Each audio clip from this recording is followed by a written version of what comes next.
Wake up, gamers, because you're in the Big Think Dimension, the first gaming podcast to self-isolate and sound good. Featuring KZ Excellent. Hi. Dan and Bob Video Game. Hey, Bob. Hey, Dan. And Mr. Field. The light was ebbing, and Eddie Willers could not distinguish the bum's face. The bum had said it simply, without expression, but from the sunset far at the end of the street, yellow glints caught his eye, and the eyes looked straight at Eddie Willers, mocking and still, as if the question had been addressed to the causeless uneasiness within him. Here on GigaBoots. Gentlemen, I don't often get to bring in cutting-edge technology for what I've been playing this week. Oh, fuck this. But this week I bought a game that I knew there's no way this will work out well. I knew. And yet I still bought it because I needed to know. Ladies and gentlemen, I bought a 3D first-person game for my Apple Watch. Oh, no. No! I've had enough. I was in a call with Dan Video Games, and I think for the hours of, I think it was like 4 a.m. to 7 a.m. Yeah, that's roughly right, yeah. He was just looking up apps on the Apple Watch, and I'm like, I'm too tired to get up. I guess I'll just hear him talk about it's like, I need this one that just insults me. No, let me explain what it actually was. 2 hours of that, maybe 2.5 of that entire time is me trying to get an internet time app to work on my watch. Fucking internet time. I blocked that shit out because it was so stupid. For people who don't know, internet time is where you divide the day into 1,000 beats, and then it all works on one time zone. The idea was invented in, I think it was 1998, by the Swatch company, and so that way businessmen in different regions could just say, we're going to have our business meeting at 700 beats. It got popularized somewhat with online communities with PSO, the original. Now then, Swatch is pretty litigious. I assume Apple / whoever can't make an Apple Watch complication, as they call them, that would surface beats because they would get sued. In fact, Android allows you to get a lot more watch faces for your Android watches, and Samsung got the shit sued out of them by Swatch because of that. They were like, you're allowing people to turn their watch into... That infringes on our IP. It's the dumbest shit in the world. Anyway, there was an app on the App Store. It just didn't work. My watch would not do anything. I looked up guides to fix it. It just didn't install right. That was really frustrating. 2.5 hours. You have no idea how long it takes to reset an Apple Watch. It's like, unhook the account, now rehook it up. This takes over an hour because my Apple Watch is ancient and I bought it on clearance.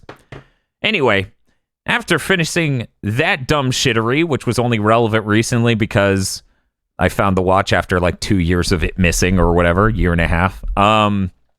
I tried to look up some apps. I was like, I haven't looked up Apple Watch apps. Let's look at some top lists. There's a fucking first-person 3D game for the Apple Watch, and you will not believe how horribly this goes. Because I imagine you have some ideas, like, oh, that would be hard to control, or, that seems like you'd run at a bad frame rate. And you would be kind of right on both of those. Your character constantly walks forward, and you rotate the dial to turn them. What? It's a neat, bizarre concept, but none of that is actually where this game failed. Ladies and gentlemen, I'm about to blow your minds with how bad technology and ideas can intersect into actual reality. If I tilt my wrist too much, the watch turns its face off, the game shuts down.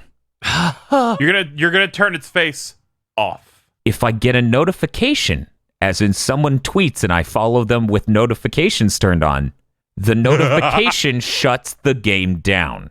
So if I like go and tweet you a picture of Walter White shitting his pants, you're like, oh no, my game's gone. Yes, meaning I would have to go to my app list. I would have to select it again. It would have to take forever to boot.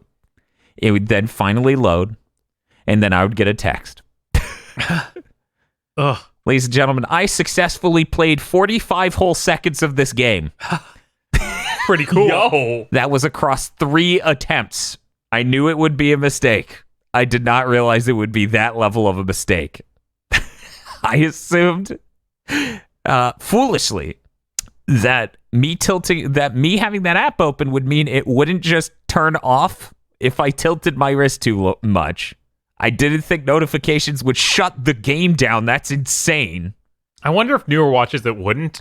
See, yeah, that's the thing. The latest model of watch doesn't completely turn its face off. So chances are $1,500. Yeah, I can't remember how much it actually is. I think it's 300, 200, somewhere in that range. Either way, I got my Apple Watch for cheap.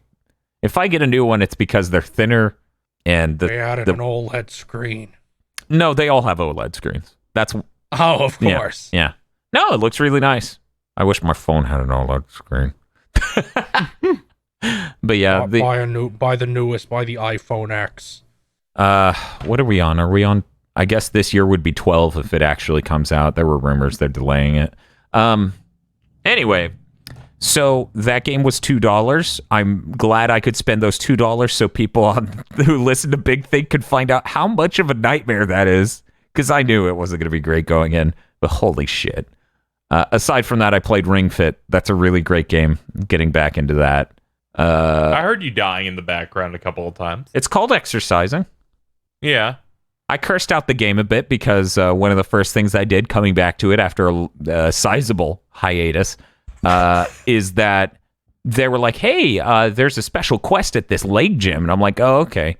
Oh, wait, I didn't notice it was a leg gym, and I already accepted this quest, and I'm already in here. And oh, God, mountain climbers, one of these 5 exercises. And that gym needed me to get 90 points or higher on my score, average.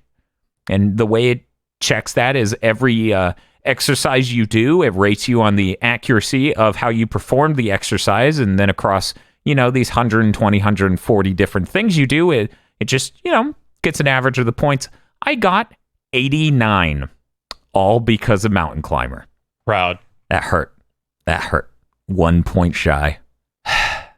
But yeah, no, that game's still really great.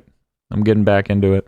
Bob and I also played Untold Legends Dark Kingdom, which, holy shit, how did that manage to be worse than the PSP one? Yeah, that game is intensely bad. How's the camera? In a tree? Yes, it mostly shows you trees. That final boss camera angle might be the worst thing I've seen in any video game ever. I did some research and found out the same person who designed the camera in Untold Legends Dark Kingdom also did the camera for Ghost of Tsushima for the showdowns. You're making that up. Now, do we trust him? Of course I am. Weirdly enough, the audio director for that game was the guy who made the Terran themes for StarCraft, that Glenn Stafford. I had a stroke when I saw that because none of the music's great. It's only barely better than the PSP one in that it isn't scarringly bad, but it sounds like knockoff Star Wars music, which is really weird for a hack and slash game set in medieval times. It sounds almost as much like Star Trek as Star Wars as Final Fantasy 12 does. Yes. It might be closer. I don't get it. It's I just honestly, yes. The parts where I'm playing and I can't help but do like a dun, dun, dun, dun, dun, dun, dun, dun, dun, dun. Yeah, at parts it looked like you're getting ready to clash in Naboo. Yeah, that game, for those who don't know, unlike the PSP one, which is a pretty dire but straightforward skin of your average Diablo-esque hack and slash dungeon crawler game, this one, weirdly enough, you get one type of weapon the whole game, or as my brother liked to call it when comparing it to Diablo 3's situation, a stat stick. You just hold the stat stick.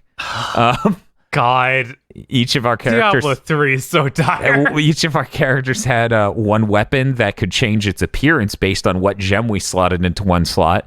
So we didn't get any meaningful choices on weapons the whole game. The entire game is completely linear, which is bizarre because the original was a dungeon crawler, and so is the sequel on PSP. The camera is stuck in a tree, and no fireman will help us get it down. Oh no! It's really dire. Like, I can't express. Bob, when was the last time we saw a camera that bad in a video game? I don't know. I don't think there ever has been a camera as bad. Yeah, no. It's that bad. It's worse than PS1 and PS2 games when they didn't know what 3D video games were yet. Yeah, it's worse than Shinobi on PS2. Yeah. I'll play a game occasionally where this camera's a bit rougher than usual when you hit like interiors and stuff. And it's Right. like, all right, you have to actually mess with the stick a little bit to get it right where you want it. This is just, you're done. It's over. Yeah, Give up. They just didn't care. For The level designer and the camera guy weren't in the same room.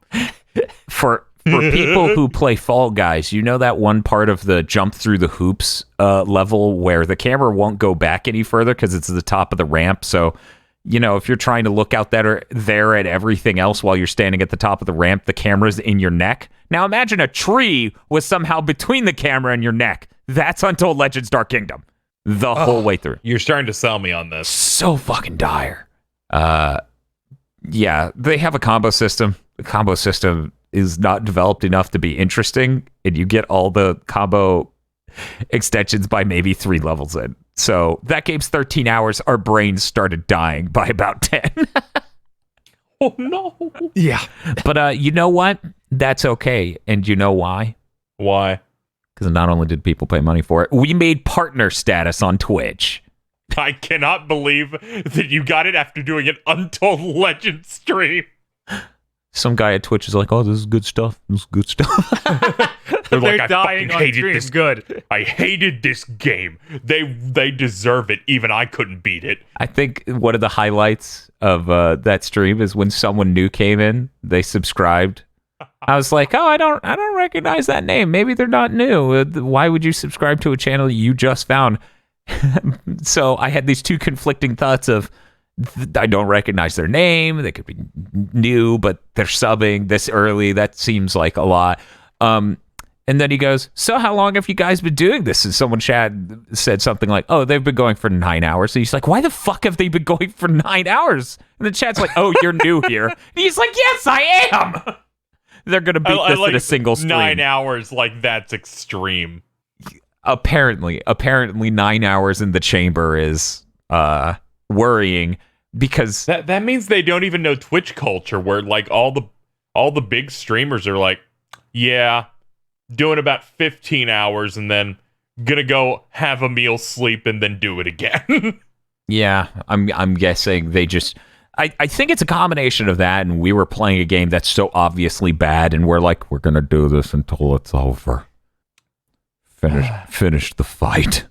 But yeah, so now that we're Twitch partners, we've got tons of emotes over there on Twitch. We got dinosaurs stabbing dinosaurs. Which came in handy for, dinosaur related news today. Yes! Holy shit, did that work out? We also have Zuru, the mascot of Weeaboomers. Boomers. That's now an emote over there. As is, what was it? Yes, Dan. Which is the dumbest meme ever. That is important. Yes.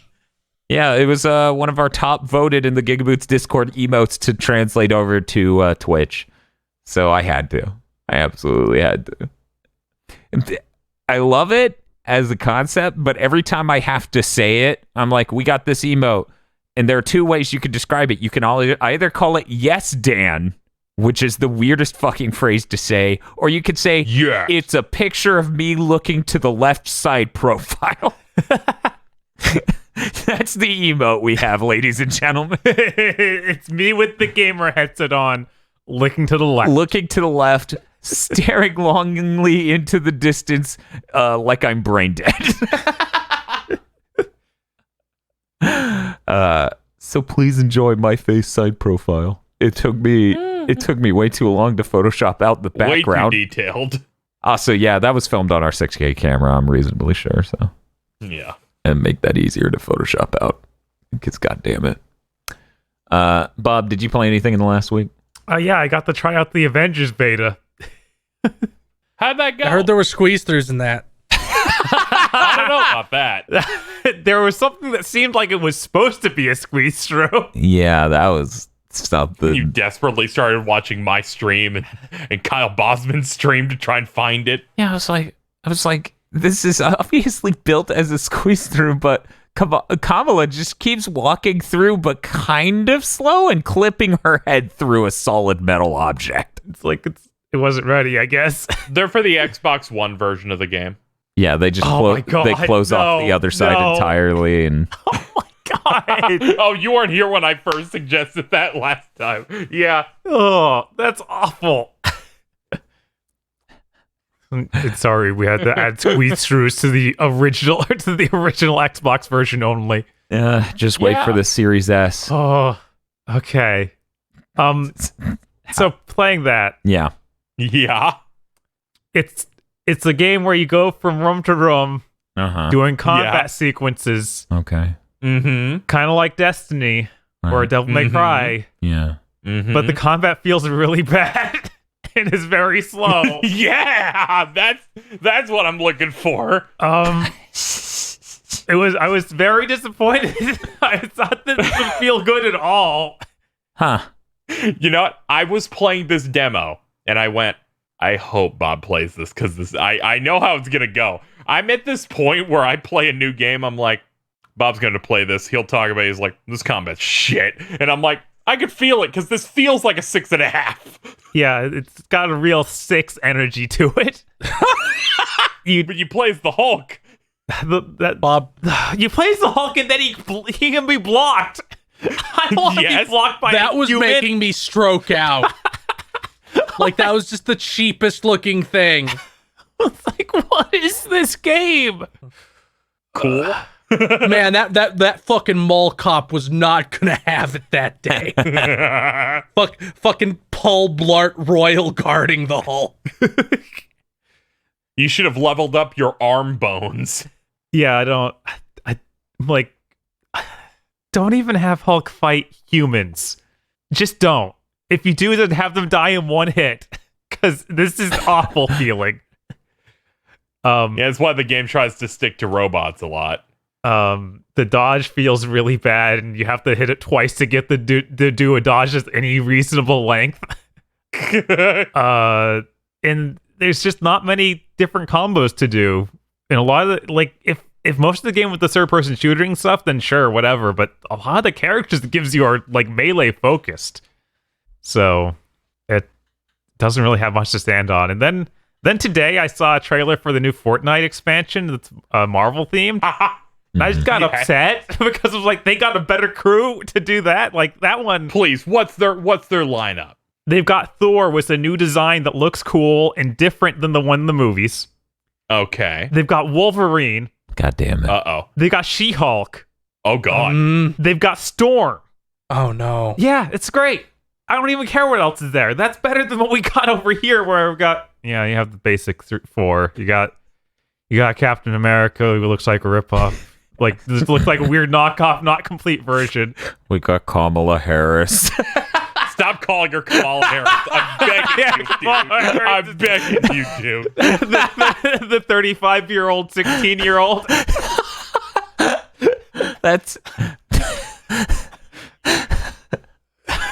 This is her superpower. She lies about her age. She lies about her age and her feet get big. This is the Marvel version of like how the DCCW shows look. Yes. Oh I my hate God, you. he's right. I hate you. God. Oh my God. But yeah. Shut up. Fuck. Oh, that's gonna sit in my brain forever. There's gonna be a cutscene where Some of the fights kind of look the same as they do on Supergirl. there's gonna be a cutscene where somebody's running fast and it looks like they're running at a green screen. Someone's running and it just looks just like all the Channel Awesome running games. Yes. I don't understand. There's so many different interpretations of all of these characters in different comics. Why not just choose one that hasn't been done 100 times in the movies already? I don't get it. It's weird because they keep talking about how they wanted to do comic stuff, but it feels like someone in corporate said, no, make them look like the movies. But wait, don't make them look too much like the movies and just ruin them. Yeah. Yeah. Yeah. Why? I'm still kind of confused as to why you'd even do this if you're not going to spend the money to get the actors' likeness. At least some of them. Yeah, that would make more sense than what they ended up with, which is that weird middle ground. Yeah, and that sort of thing helps establish a tone of like the most corporate, created by committee thing possible. Like it's just like we're starting from a point where it's clear that no one got what they wanted. Well, hey, at least I can get a costume for like buying gum. Thank God. Oh man, that really gives me that heart and soul feeling. What didn't you see? You get, if you pick up some 5 gum, you'll get like a green costume. Great. I guess I'll try this when it hits PS5 so I can try it running smooth. Maybe that'll help it feel better. Oh yeah. There are moments where you do 4 players and you start attacking stuff, and I'm like, that's going under 30 on a pro. Yeah, Digital Foundry did a video where they were talking about, oh yeah, according to the website, this is going to be 4K 60 on the PS5. Since we have the PC beta, we can show you all how that looks. And I'm like, oh, this is pretty nice. Fucking Rich just shot the game at one point. He's like, I like the Hulk because it's the one that looks like the character. Yeah. Oh. I think my favorite thing out of that whole thing is, and this wasn't that one specifically, it was a different Avengers video they did. Richard Ledbetter was like, I think it's pretty neat. One could say, and this isn't saying a lot perhaps, but this is the best Hulk game. And that was the one. He was like, this is the best Hulk game, especially, and he's also the one character that looks like their character. I lost it. Kind of like I love him. Put him in everything, including video game trailers. Kind of like how I lost it during Gamescom, and Richard Ledbetter just shows up and he's like, Turrican's raw. Sup, bitches. But the only other game I played is, other than, of course, Dark Kingdom. God. I threw in Dragon Quest Heroes 2 today, because I forgot I owned this game. I think I bought it on some crazy low sale months ago and just forgot about it. I booted it up. I played the mission that I stopped playing the game because it was kind of annoying. Mm-hmm. And it also ended up being the mission that I died in during the quick play. This mission, you can watch that quick play we put up. Are you fucking serious? And see where I stopped playing. That's where I stopped playing until today. That mission is terrible. It's literally, okay, go to this town. Talk to every guard in the town. Okay, now play hide and seek. Now fight a monster that's way more powerful than you expected and get owned, and then do the whole thing again. I'm like, that was like 10 minutes of filler. I don't want to do that. And I put it down. And now we're here. Yeah, but now you know, so it's a lot faster. No, it still requires walking to every end of this town. Oh, no! Ugh. So, I'm excited to try other stages. I'm just going to go grind in the open world-esque area and then come back to that and own them. Trying to remember the first game did that, because I finished the first one. It seemed fairly pleasant. Yeah, this one has a really different structure than the first one. They tried to do more open stuff, and it works out sometimes, but then you run to this mission, it's like, maybe is it better or worse than Dynasty Warriors 9? It's better. Is it better or worse than Omega Force's worst game? Oh, I mean, it's gonna be better. It's not their worst game. Oh, okay. But that's it for me. We now go to KZ. KZ, what have you been playing this week in gaming? I'm suffering, so nothing. So let's go to Phil. I played Heavy Rain. I forgot.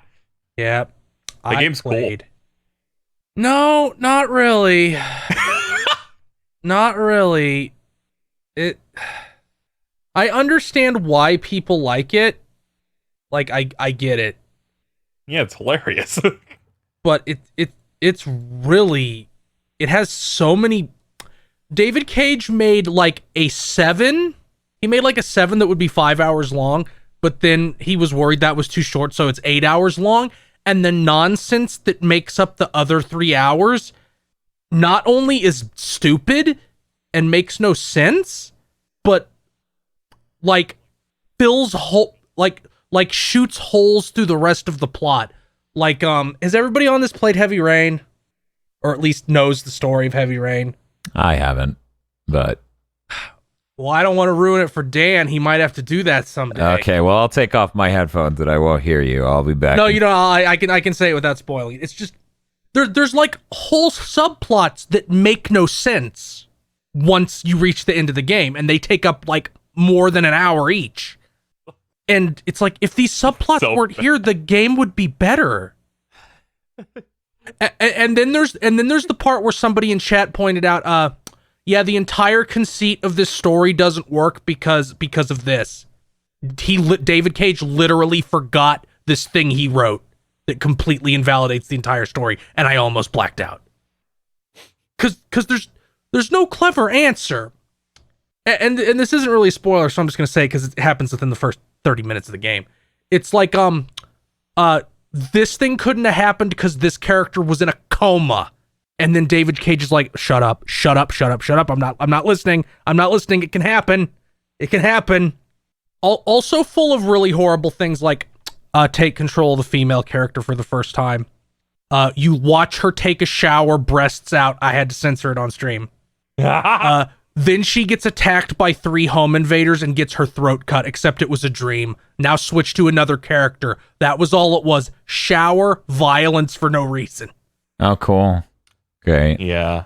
I always think about one of the filler-esque chapters in which a side villain shows up and you're put inside a trap, and then he just starts laughing like a cartoon villain while you're trapped in like a car. Yeah, that's another thing. There's like JFK from Clone High is one of the characters, and he has AR glasses which are like unbelievably futuristic, and that seems to not seem to be a reason for that at all. Except David Cage thought it was cool. I think it's cool. But yeah, it's dumb. Excited to play Detroit once people give me enough money. The other thing I played, I started streaming Paper Mario Master Quest Jr., which is the baby mode of the Big Dick Ultra King. Was it? What do you mean? Was it a baby mode? Because you were worried last time we talked about it. You're like, I hope it's a real one and not a. It's babier than the non-junior mode. It's still pretty rough.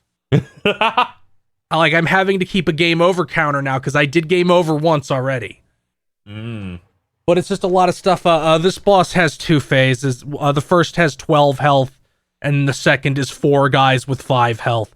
And then this the second phase is all 4 of them have new moves, and they have 9 health each now. Oh, okay. I was expecting it's like all 4 have 28 health. No, that's closer to what the original is, I think. But yeah, it's really good. It makes it a lot more exciting. There's some funny jokes they added. Like one of the first bosses is like a puppet version of Bowser, like almost like King Cutout from Donkey Kong 64, except like Bowser. And in the mod, in the original game, his name was, when you targeted him in the battle screen, was Bowser ? In the mod, it's Dennis Hopper ? Which I thought was pretty funny. That's good. Monkey. There's other changes where it's like in the original game you didn't get timed hits until the end of the prologue because they're tied to an item that you receive. In this you have them from the start, and instead of the item that lets you do timed hits, you get a badge. That's how like that's your equipment in Paper Mario is badges, and they do different things or give you attacks. This is just the speedrunner badge that is free to equip that makes your spinning dash go twice as far, which was in the base game, but you didn't get it till way later, and it's used in speedruns because you jump cancel it and go like twice as fast. So they just give it to you and it's free. But yeah, there's a bunch of fun stuff. It's a lot of fun. I'm looking forward to playing more of it. And that's all I played. It's time for you to do one of those sexy transitions. Sounds like it's time for us to talk about the pod lords. Fuck the pod lords. Yes, that's right. The pod lords. Pod lords such as Danny Richardson, E. Lee Broyles. We fall now? We fall now. I think so. Corey Brown, Red Blaze 27, Jucifer Star Online 2, Suzu Shiro, Emperor Zero, Puyo Puyo Tetris 2, Yes! Whoa! Jumping E3 man, very excited. Yup. The boys loading up heavy explosive rounds to shoot Mike Z. Very excited to play Halo Infinite when it comes out December 2022. Please don't spoil the news in your Podlord name. Allegedly. We've had a new name 2 weeks ago if the mobile app didn't suck at... And then it cut off. I've had ketchup that was spicier than Billy Mitchell's hot sauce.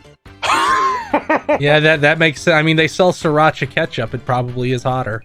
They sell Heinz ketchup. I mean, spicy ketchup at Whataburger's right over there. Only Gary forgives. Nah, his face has too much soul in it. My face when I realized there are Big Think Dimension episodes that are longer than Battletoads. Yeah, there's a lot. There's a lot, actually. I'm also doing that, but for different reasons than yours. WTF Spider-Man. Mr. I Like Spam. Sheriff Pecan. I'm the baddest motherfucker on the planet. I'm Darius Karnov Grouch III, the Rumble, and I'm taking down the money ladder. Shit's motherfucking extra as hell. Every layer of this is too much. In honor of KZ's new series, I'm naming myself after a Final Fantasy XIV quest, this week's Gunblades of the Patriots. Why is the image that, KZ? Why is it spoony flying? I can't actually explain that part. The second part is just they have fun. They have fun over there. Like when they name like a quest Breaking Bud. Yeah. I think I've mentioned it before, where the quest where you have to kill King Moggle, the king of the Moogles, is called You Have Selected Regicide. Lock the chest. Hey, did you know this guy also voices Pete in Kingdom Hearts? Oh, well, holy shit. Is that who is that? Is that Cat? I from didn't Cat know Dog? that. That is in fact Cat No, from not Cat at all. Dog. Whoa. What is he looking at down there? He's probably looking at the news segment. Oh no. That's the expression I'm making too. Muck bun. We bestow the ability to create Ton Businov, the ultimate form of Patreon Arcana. You have called me from my dark room. It's fucking all of them. It's a nightmare, is what it is. This is the persona you fuse like 65% of the way through the game, and it just carries you for the rest of the way, like Black Frost in Persona 4. Yeah, this is just Yoshitsune. Baconator Pringles spoiler cast. They're okay, like a 6 out of 10 kind of chip. Move. Me, when I can't find my kunai. It's the dinosaurs. Of course. Yeah. I'm looking at them in my head and getting happy. KC. A podlord explaining the mandatory RAM expansion pack for DK64 Paradigm to an angry Tonberry who already probably stabbed him once. The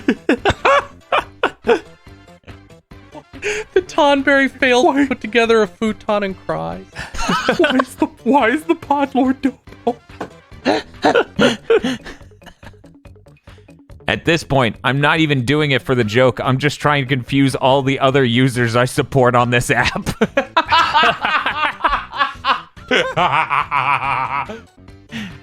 Devil Summoner Raido Kuzunoha versus Digital Devil Saga Switch Edition.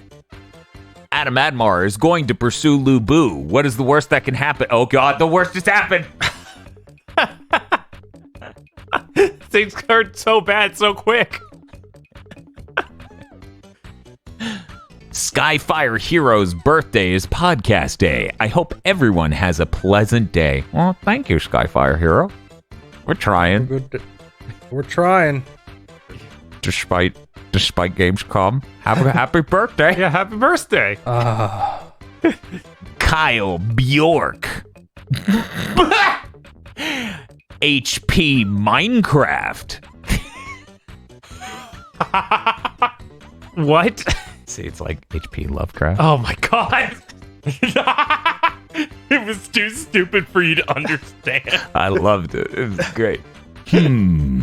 Today, I will use stock Unreal assets. I hate it when the pod lords zoom that fast. Apple Gothic is currently in a timeline where Dan's Taco Time orders are wrong instead. Ladies and gentlemen, what the fuck is Taco Time? I don't know. It apparently has I'd eat crisp that, though. meat. I'd probably eat that. It looks like it's on it's a West Coast. Yeah, it's a West Coast taco joint. Nothing makes me less confident than an American Canadian Mexican chain. That's something. Man, that's a real bizarre dimension where I live on the West Coast. I bet I'm really talking up Game Pass right now. Anyways, Zilter doesn't regret that donation for Sonic at all, but I wanted Totino pizza rolls all week. And since their name didn't change, I assume they've wanted it for 2 weeks now. Totino's. How did you know? I'm a Totino's pizza boy. I just wanted to relax and go to a game store with my girlfriend. But instead, I'm reminded of damn video games. Trademark. Oh, you should. Well, that's the one they didn't play. No, that's the one we played. That's not Warriors Code. Oh, I thought that was the sequel. Okay. Yeah, I thought Warriors Code. Stop loading the gun and just pointing it at Dan's head. Zas.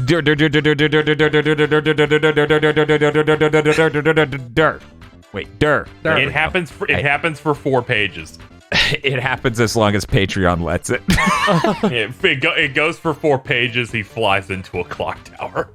Ileana Viridian's girlfriend listened to the 2019 Game of the Year extravaganza as her first Big Think episode.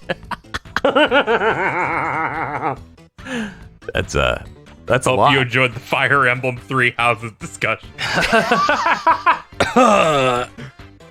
Zebo 101 is keeping a watchful eye for when the PS5 pre-orders open up.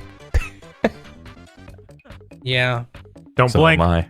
Don't blink. Never blink. You're making me blank. Fuck you. I hate when people do that. Please save the get USPS so I can continue being a podlord. I'm trying. Maria Kondenzovna Eve. And you put your all into that one pot lord every time. and Sion Pogzod. Thank you very much to our podlord. And if you'd like to become a podlord, go to our Patreon, patreon.com/ When you see Dominique in a bikini. You can go to our Patreon at patreon.com/GB podcast. For as little as $5 a month, you get access to many benefits, such as early access to Monzo Cool and Chugging Bleach, our 2 anime review podcasts, Cursed Content Club commentary tracks, Cursed Content by Committee, our Patreon exclusive Cursed Content show, extended armchair dev pitches, and many more. That's patreon.com/GB podcast. See, you wouldn't know it, but that's the face Feel makes when he does the movie Soup voice. That exact face.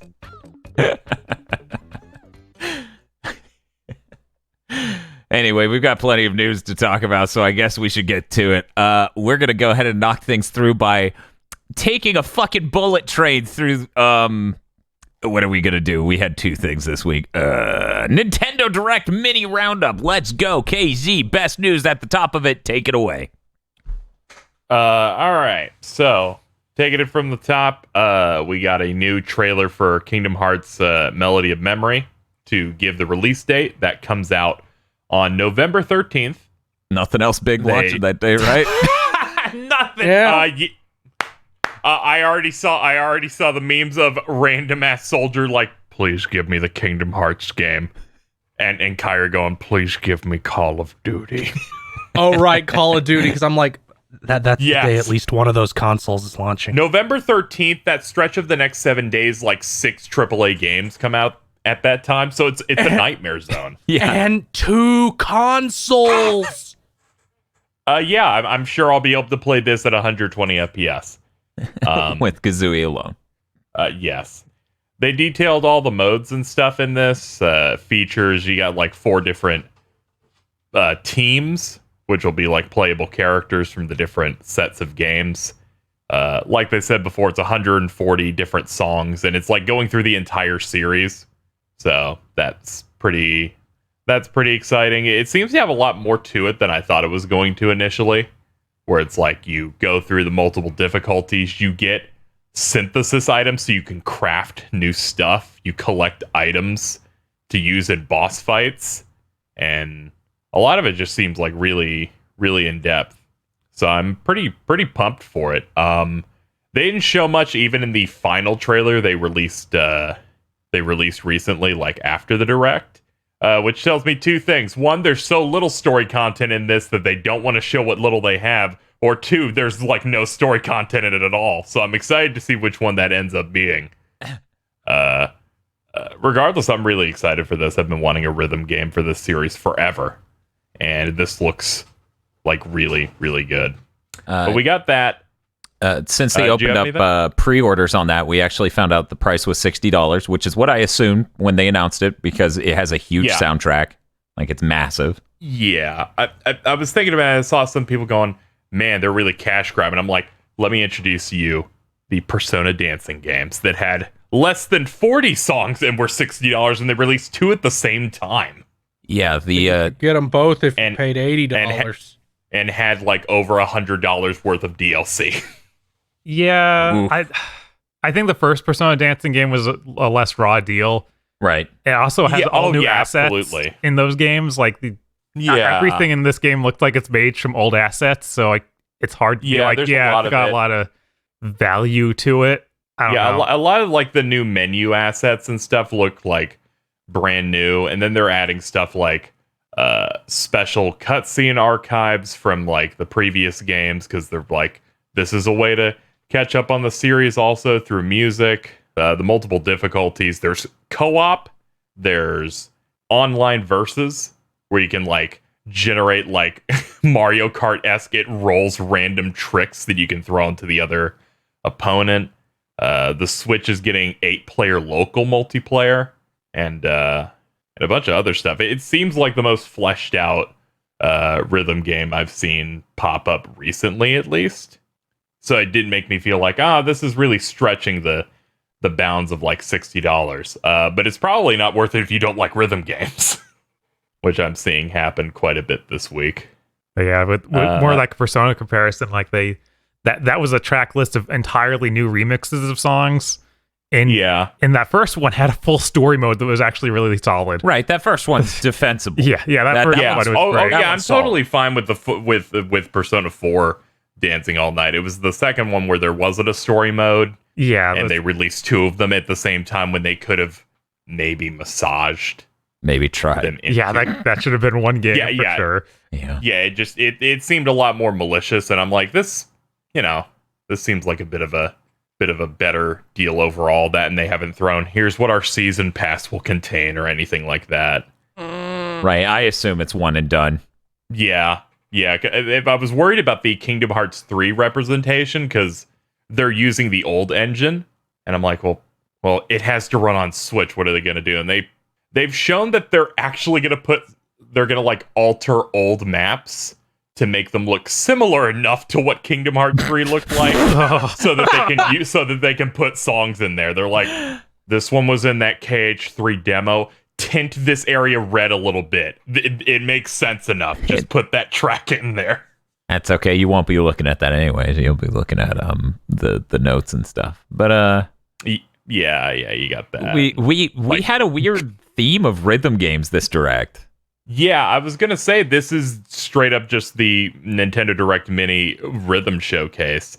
Next up, we got Fuser, which is coming this fall. For anyone who has no idea what Fuser is, that's okay. We still can't really suss out exactly how the gameplay works, but it's that Harmonix rhythm game that kept sponsoring all that IGN shit, where we kept going, what the fuck is this thing they keep showing 10 seconds of before they fade to black and show an ad?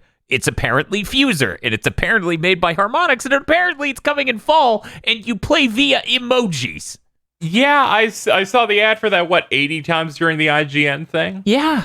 Still don't know what it is, even having watched this direct back. It seems Got like nothing you for get ya. to set what mix of what sorts of different songs you're combining live, and then people who are listening can react with emojis.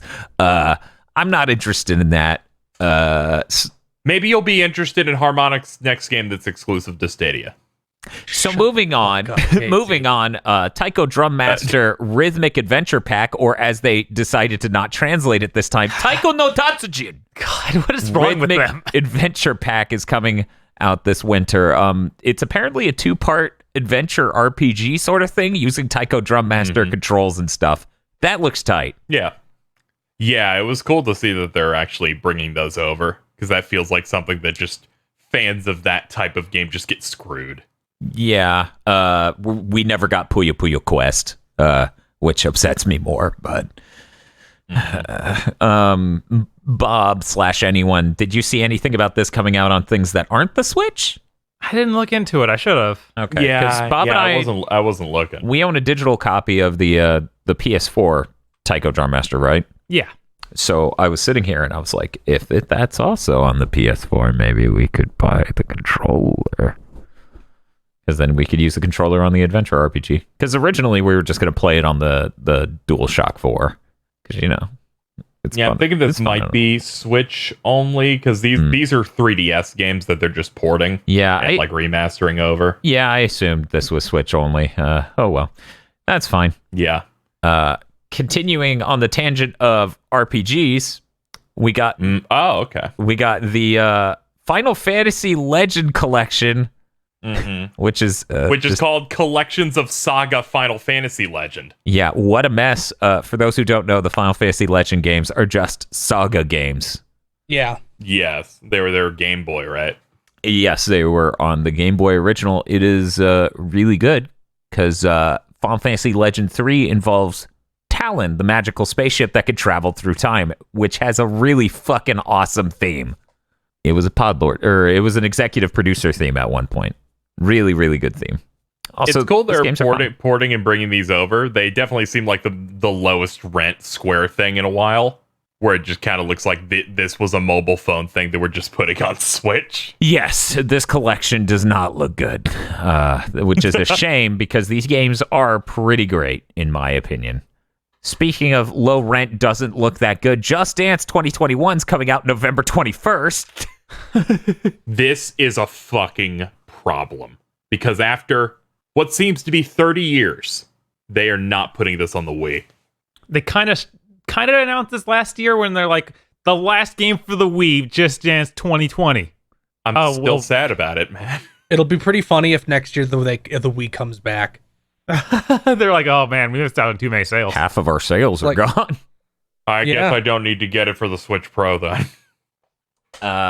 And the last announcement, complete shock, did not see this coming. Puyo Puyo 2 Tetris, or Puyo Puyo Tetris 2 was announced. It comes out December 8th. It adds a mode where you have abilities, like skills to use with points you gather from clearing stuff out in the versus multiplayer, which is really fucking dope. It has all the stuff from the first game, and it also has a new story mode with a new character that I think, as of this recording of Big Think, does not have an official English localized name. They censored it or cut it out in the trailer. But it looks like her name's going to be Marl.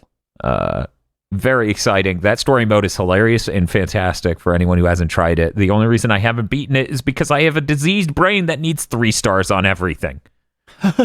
Jesus. Yeah, that is not an easy game to get 3 stars on everything. No. The shocker, this is coming out on PS5 as well. Yes, that was really hype. God is that ever hype. I swear As soon as I to saw God. you guys point that out, I'm like, all right, let me just add to the dock. We'll play it on PS5. Yeah, I hope they take advantage of that PS5 feature for dynamic links so you can jump straight from the PS5 OS to playing multiplayer Tetris. That will be life-changing, that level of accessibility. We need Sony to do another thing. We need announcements. Anything. Let it end. Yeah, this is nuts. It's kind of insane how Sony they put out that email where they're teasing PS5 pre-orders, but they didn't announce that at Gamescom, and here we are recording Big Think, and for all we know, that happens tomorrow. Duh! I think we're safe until next week. That's gonna be a Monday. That's gonna be Monday morning. I hope it happens next week. If that happens Monday morning, I'm gonna have a stroke. 8 a.m. It begins. Well, it's a good thing we upload at 4 a.m. Yes. But that was just it. Tell us. That was it for the Nintendo Direct. We got any other Nintendo news, KZ specifically? Yes. There was it was in like a newspaper. I think it was in like China, some newspaper saying that there are going to be new Switch models that are happening. They had information on it, and then Bloomberg reported that yes, a thing that we've been calling Switch Pro, a better Switch, is going to be happening in Q1 2021 is what they're currently saying.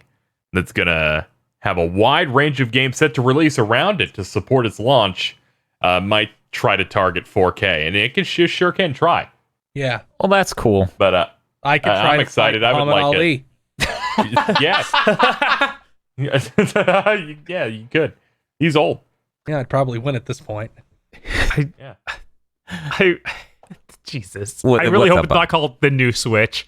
Yeah, me too. Please don't do that again, Nintendo. They're like, it's time for us to make bad names again. It's the Switch U. Make it Super Switch. That'd be good. That'd be better than any of the other options.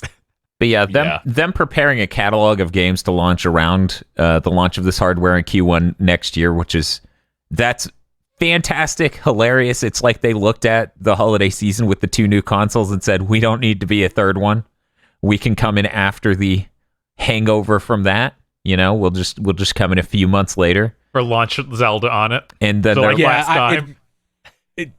March 3rd with Zelda, just like in 2017. Yeah, I really like the concept that it's just like that Sony will get their launch games out. And there will probably be a bubble of lineup, and then we can fill that bubble easily. And then it comes out during today's news that Ratchet and Clank Rift Apart. Someone's afraid of fucking it up after saying, I hope everyone else does. I hope anyone does. It ain't gonna be me.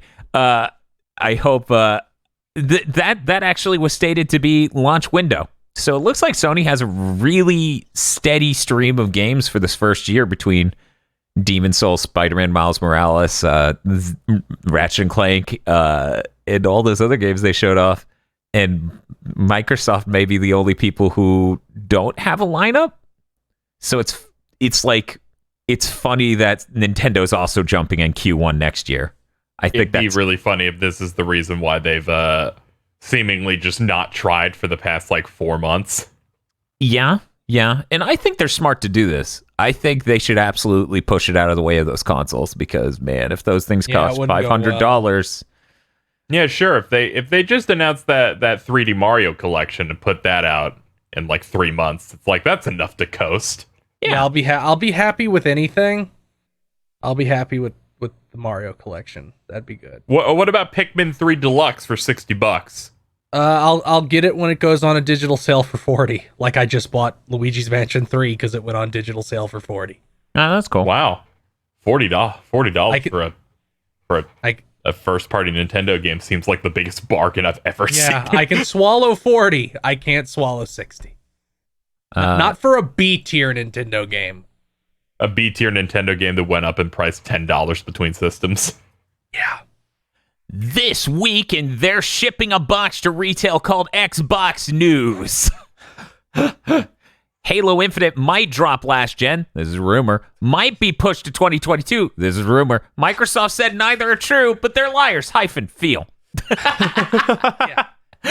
I'm gonna fake a news story. It's it's coming out in 2 weeks. We have to put it in news. And the other thing that happened lends more credence to it coming out later rather than sooner. Joseph Statten returns to Halo as a campaign lead on Infinite. Apparently, this person had history with the good Halos. Is that correct? Yeah, he worked on 1 through 3. Then he went and wrote Destiny until he got kicked off a year before that happened and went back to Microsoft. Yep, that's who I thought this was without looking it up. Jesus H. Christ. Yeah. And then he wrote Contact Harvest, which most people think is the best Halo book. Just so people know, because a lot of people don't know, the reason he got tossed off of Destiny is because the campaign was too typical. They thought the writing was too Halo-esque. They thought it was too hero myth sort of stuff. And they're like, we don't want that. We want a complete lack of a story in a giant lore book. God. Yep. Yeah, my understanding is this guy getting added is the best piece of Infinite news since they announced it, and that announcement trailer looked good. It's I would say it's better than that. he also was the lead writer for Recore, but I won't hold that against him. I don't even know. I don't remember. I don't think that had writing at all. I bet it was just name only. I was gonna say I don't remember enough about that game to about that game's plot to really comment on that angle. I bet you'll remember the loading. Not on Series X, I won't. Yeah, you will. It'll still be there. No. It cuts it out a decent amount. It cuts it down a decent amount. Next. But yeah, I don't know. We haven't had any substantiated sources for the delays of the other bits. I assume. I mean, if they're getting new campaign lead. Yeah, they're just going to roughly write in a really mediocre campaign and ship it by the end of next year. God. But yeah, no, it's entirely his tweet was really funny given the way that we talk about Halo Infinite, where he's like, I'm thrilled to join Halo to help them ship Halo Infinite. Just the bluntness of the energy there. Like I said, my understanding is that he was upset that they killed Colonel Johnson. I hope one of his conditions for coming back is just, I get to bring him back no matter what I have to do.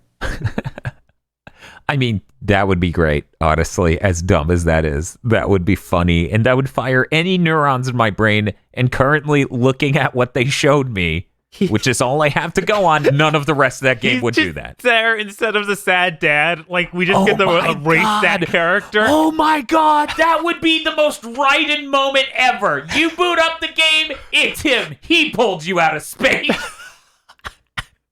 How'd you survive Halo 3? Don't worry about it.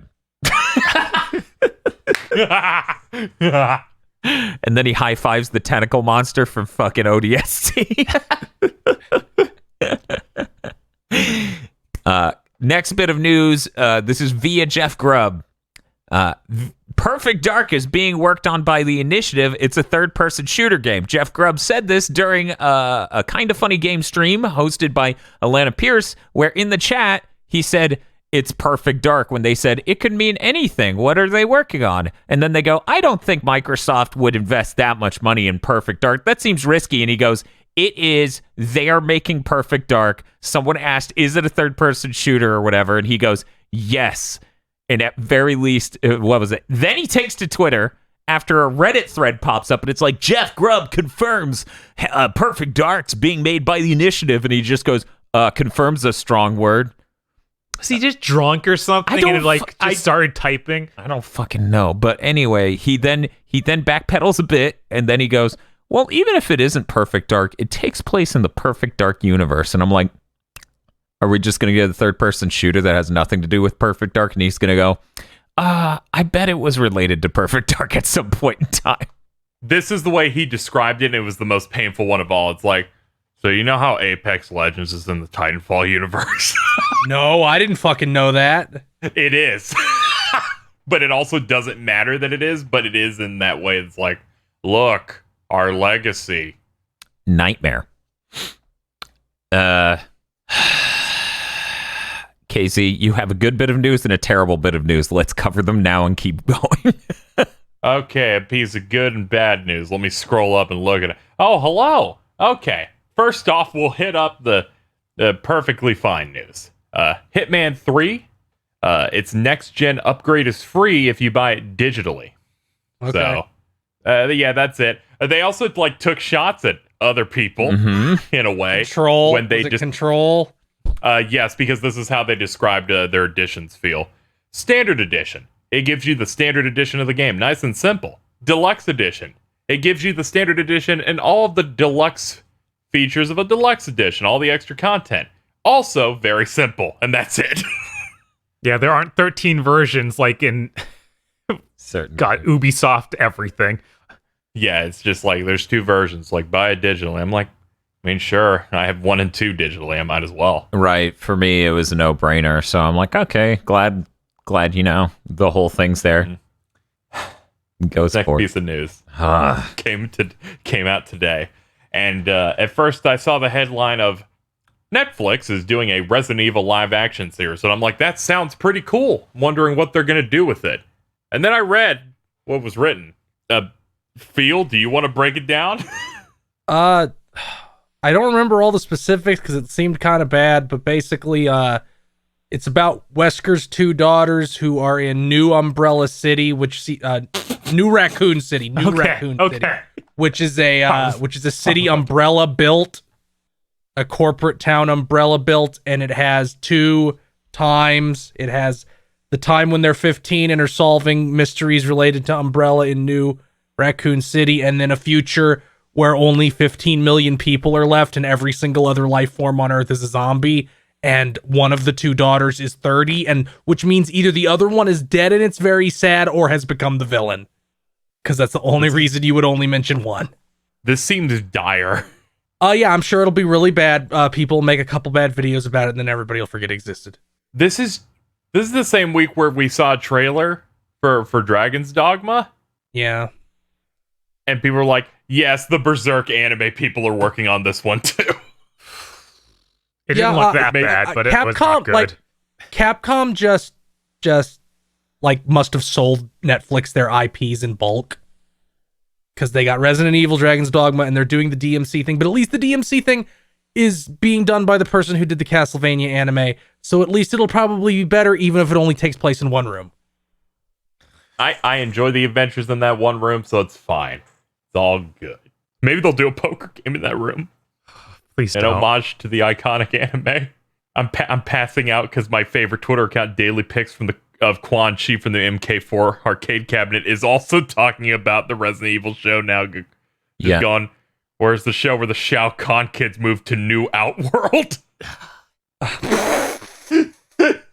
And I'm like, yeah, that would be better. That would be better. That's all my news. Yeah, I'm not really excited for that Resident Evil live action thing as someone who owns literally all the movies.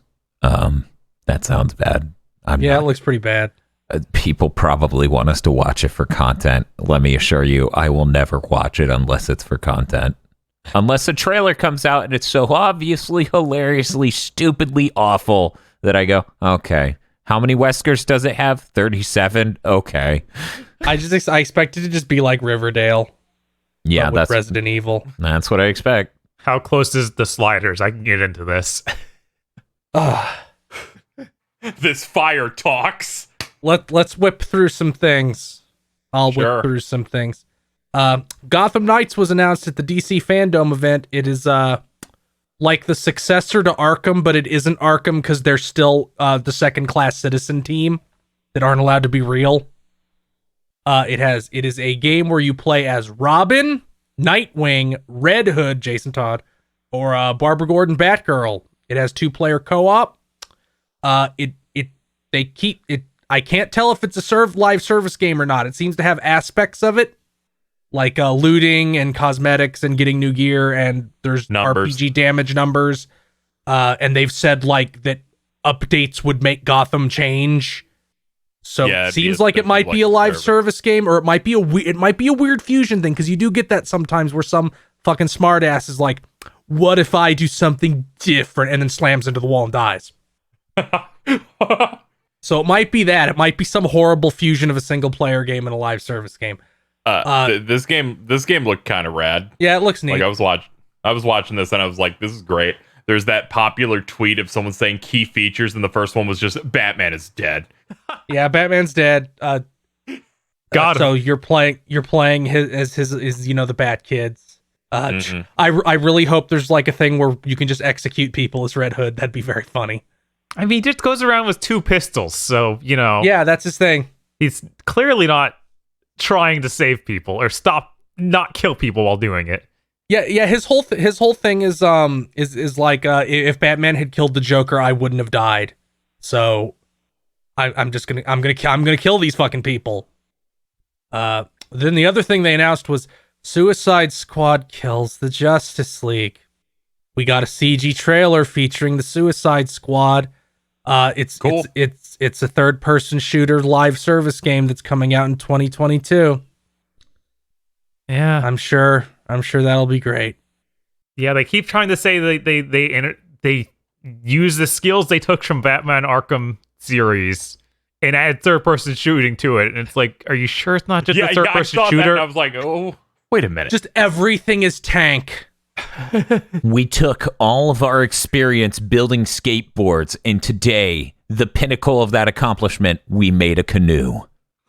What? Fucking what? We made BMX games. Here's our take on Final Fantasy. We made a successful series of driving simulation games. Here's the next Fable. Oh, Dan, that one's too real. Stop. Dan. I think it's hilarious that this trailer is like, oh man, look at these goofy, crazy villains all working together, killing zombies. Okay, I guess he can't be too hard. They're DC characters, even though they're all like villains. Yep. And then they have the part where Superman comes up and vaporizes the dude, and it's like, great. Oh, how refreshing! Superman is unappealing yet again. We've been stuck in this mode for how many years now? I don't know, man. But you see, this one's okay because it's probably because of Brainiac. They don't have anything else they can do. It's just always Murder Man. It's fucking insane because we probably have 8-year-olds who have never seen Superman not be a sociopath. Yeah. No, they've lost the identity completely. Oh man, ridiculous because they have no idea how to make Superman appealing to people. They're like, no, we don't know how to. People won't like a character that's nice. No one liked Superman the animated series or Justice League. Yeah, those weren't wildly popular. No. Yeah. Let's come to Blu-ray soon too. You know what else? What else is sad? What else is sad? Mike Z lost his USB drive at medieval times. God damn! That didn't happen! We have to do this the same way we did last week. It's time for some good news. Let's talk about Skull. Oh, no. Now, luckily, this did get the good ending before we recorded this. It was the worst. It was the worst aged thing we've ever done. Yeah, it was pretty bad. At least no, that's not true. We could have been like, good job, Mike Z, or said anything along those lines. We didn't do any of that. So as such... we already knew about that. I'm just saying, it could have aged even worse. I entertained this dimension where we're all like, oh, I guess they resolve things with Mike Z in a positive way, and that's gonna... Yeah, no, I'm just... When Zorro Fab started listening to Big Think Dimension and turned into a raisin when they said, let's talk about good news like Skullgirls. Yeah, because this news came out. I knew this aged bad, but I forgot the transition was this terrible. Oh, yeah, that's why it's in the description of the last week's episode of Big Think Dimension. And Annie's announced and we react to that, but we recorded this before recent events. But to summarize the Mike Z thing real fast, basically everyone left Lab Zero because Mike Z owns the company and refused to step down from the company for a reasonable price. It was basically him holding the entire company hostage. Weirdly enough, though, Lab Zero doesn't own Skullgirls. So Mike Z just ensured that everyone would leave the studio to not deal with him because everyone had stories once they started cross-referencing everyone's chat logs and everything with Mike Z. Everyone had stories. How did he expect this to go? Dude. Yeah. Dude, I'm not trying to be overly harsh, but never once have I heard Mike Z say a thing and think he thought out the ramifications of what would happen if he said that. I think you should be harsher. He's an idiot. The first thing he did when Indivisible came out was shit talk his publisher on a GDC stream. Anyway, Yeah. I'm glad he's been banished to the Phantom Zone. So Autumn Games owns Skullgirls. 505 allegedly, apparently owns Indivisible. The people developing mobile Skullgirls are welcoming people to their studio / looking forward to continued development of the main game / mobile game with Autumn. So there's our good news. There's our good ending, in as much as everyone left Lab Zero, and now Mike Z owns a studio that is question mark. It's like Gynax. It's just a dead shell. Yeah, but he doesn't even have IP, so it's nothing like Gynax. Oh, God. Yeah, he's just dead. Yeah. Gynax with no IPs. That's a nightmare. Oh, no. I have this house. And to think, the only thing we had to shit on him before was just like, come on, dude, put fast travel in Indivisible. Now it's like, And now it's 2020. you're garbage.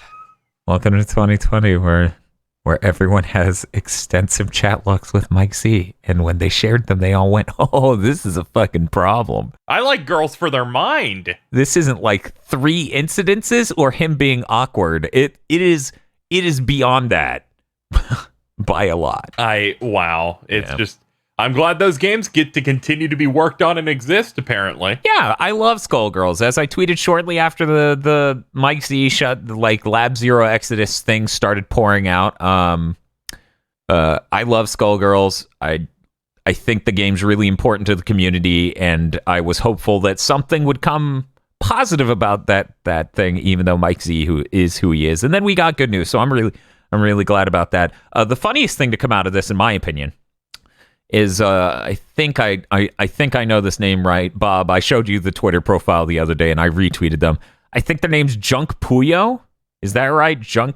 Okay, so Junk Puyo apparently never talked about where they worked, and retweeted 3 other people leaving Lab Zero, and they're like, "Hey, I just quit my job today.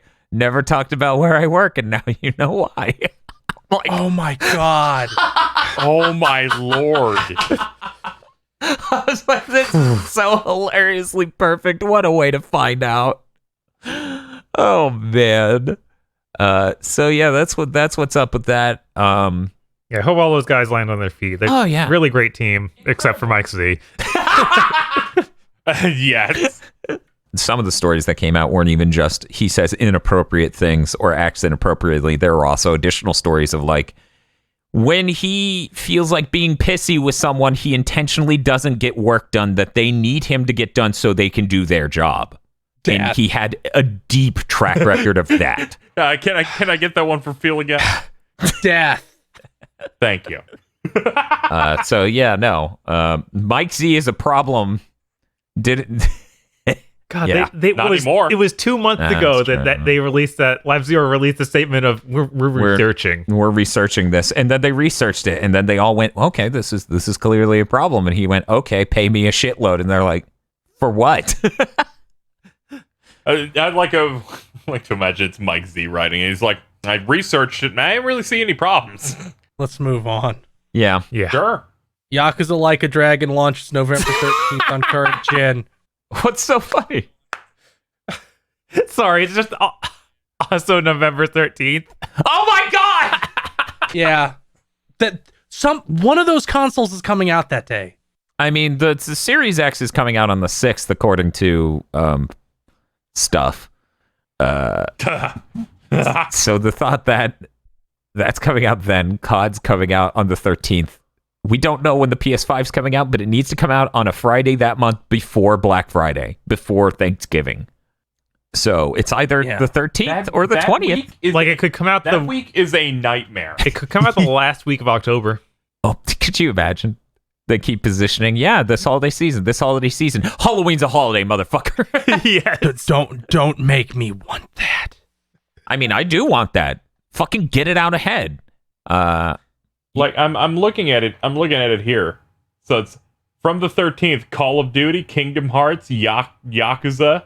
Then 4 days later, Assassin's Creed. Then 2 days later, Cyberpunk. Jesus Christ. Yeah, I feel like they both are going to be out by the time Cyberpunk comes. You would think that human malware, as Gamers Nexus calls it, and is now stuck in my head, would have guaranteed that these things would space out more. But instead, it it just hyper-focused it almost. Yeah, everything kept getting delayed more and more. I was surprised that we didn't see like Avengers get delayed even more and end up in the same zone. No! They probably wanted to specifically avoid that, which is why it seems to be pretty rough. They already delayed that shit. That was supposed to come out in like May. Yeah. Yeah, I can't imagine the state it would have been in. Yeah. Real quick. Normally, I don't put things in the news document to punch people.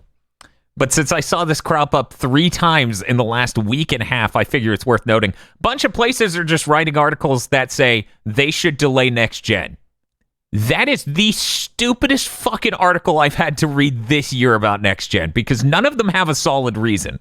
Yeah, there's not really. It's just like the thing that gets me the most is the launches might be bad. It's like one of them will. I mean, okay, so the launch might be rough because of the economy. If we delay it, how does that fix anything? Delaying it doesn't fix the economy. The people who can buy it now can buy it now. The people who can't until later will buy it later. It literally doesn't positively affect anything unless you're being overly sympathetic to people who are junkies and are going to buy it instead of food, which those people will find something stupid to spend it on even if the PS5 and Series X do not launch. I ignored this take the first 2 articles I saw from mainline gaming websites, but when I saw the third one from Kotaku, that broke the dam, and I'm like, okay, I'm going to read this. Okay, it boils down to I'm depressed and I'm okay with just playing Rocket League, so delay next gen. Yeah, there's never like a cogent reason. It always just boils down to them personally not feeling it, so they think it should be delayed, or they're tired of hearing about it and think they should be delayed, and then they slap some kind of fake empathic thing onto it. Yeah, and the thing is, like, delaying it's just going to ensure that they have to hear about it more. Like, Digital Foundry people are fucking exhausted of the build up to this launch. At very least, John Linneman and Alex Battaglia, based on their Twitter accounts. Like, they're fucking exhausted of this next-gen bullshittery that's been going on all year with fanboys being the most thin-skinned motherfuckers on the planet. And the loudest thin-skinned motherfuckers on the planet. So they just wish this was over. I think it was John Linneman during the middle of like him dealing with the worst of this was like, they should just delay it so I don't have to deal with this. And I'm like, no. That's not how this works. That would make it worse. You'll just get 6 more months. Once they're out, things will become even vaguely sane again. So yeah, just thought I'd bring up. It'd help if Sony and Microsoft just say the fucking price and day. I don't even care if you reveal more games. Yeah, that would help. Fucking stop letting us be in this negative zone where we know an entirely new SKU of the next gen Xbox exists they haven't officially acknowledged. Yeah, no, that's also insane. Don't worry, Xbox doing another show this month. God damn it. God, this month is 3 more days. Yeah, it's coming. I was like, even Big Think even launches in August. Hey, the 31st is a Monday. Exactly. It's like Bob's like, out. They're doing it on Monday. I'm calling my shot. Bob, if you're right, I hate you. Phil Spencer said it. I believe Phil Spencer. I don't care if he went back later. Only Phil forgives. Yeah. Yeah, I've seen people trying to be like, here are the reasons the next gen shouldn't happen. Like, people can't afford it now, so they won't sell. The people working on them are crunching for it. It's like they're going to crunch anyway. It's just, there's no reason. Just put it out. People buy it if they want. Otherwise, they'll just stay on a shelf, and then people will buy it later. Right. Like, which won't happen. They will all sell out except for the Xbox, maybe. If your conceit is that people, first of all, the conceit that people can't afford them makes no sense. Unless you're talking about from the platform holder's perspective, which, to be perfectly honest, I don't give a shit about. Right. Yeah, what business is it of theirs if it doesn't go, the launch doesn't go well for the platform holder? If they come out and don't sell because people can't afford them, they'll panic slash the prices and everyone will be better off. Right. And if they don't sit on the shelves, then there's no problem. There is zero problem. There is no situation where this argument makes any sort of cogent amount of sense. It just sounds vaguely like you care, but not in any practical way. Yeah, it's due to the human malware situation that's happened, that if people say you don't need to delay something, they're like, okay, you're morally wrong. Everything should always be on fire at all times. Nothing should go right. Like Yeah. even Because that.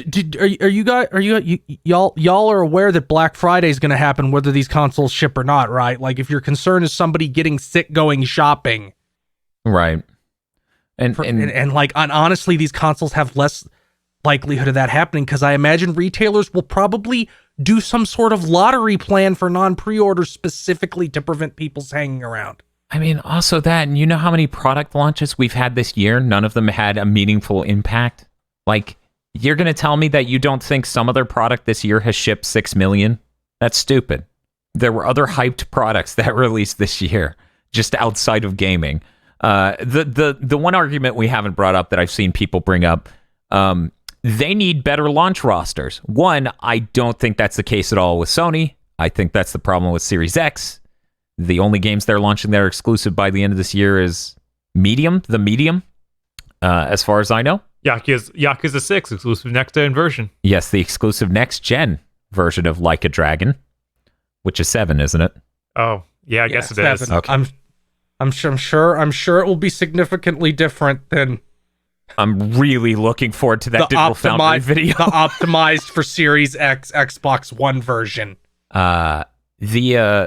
This is actually the least true it's ever been, because like Kingdom Hearts 3 will take an almost minute-long load time and reduce it to like 12 or 10 seconds on this fucking system. You'll want to play your last-gen games on this. It will just be also much it'll better. Probably be 4K 60. Yeah, it has support for both of those things already. Exactly. So like that's really hype. That's really exciting. That I bought something like 17 games earlier this year on a giant digital sale. And I've been ignoring those games because I just want to play them for the first time on PS5, where, you know, I won't be stuck on a PS4 vanilla. So I think that argument doesn't really hold up. Also, Sony's library is exceptional, you know?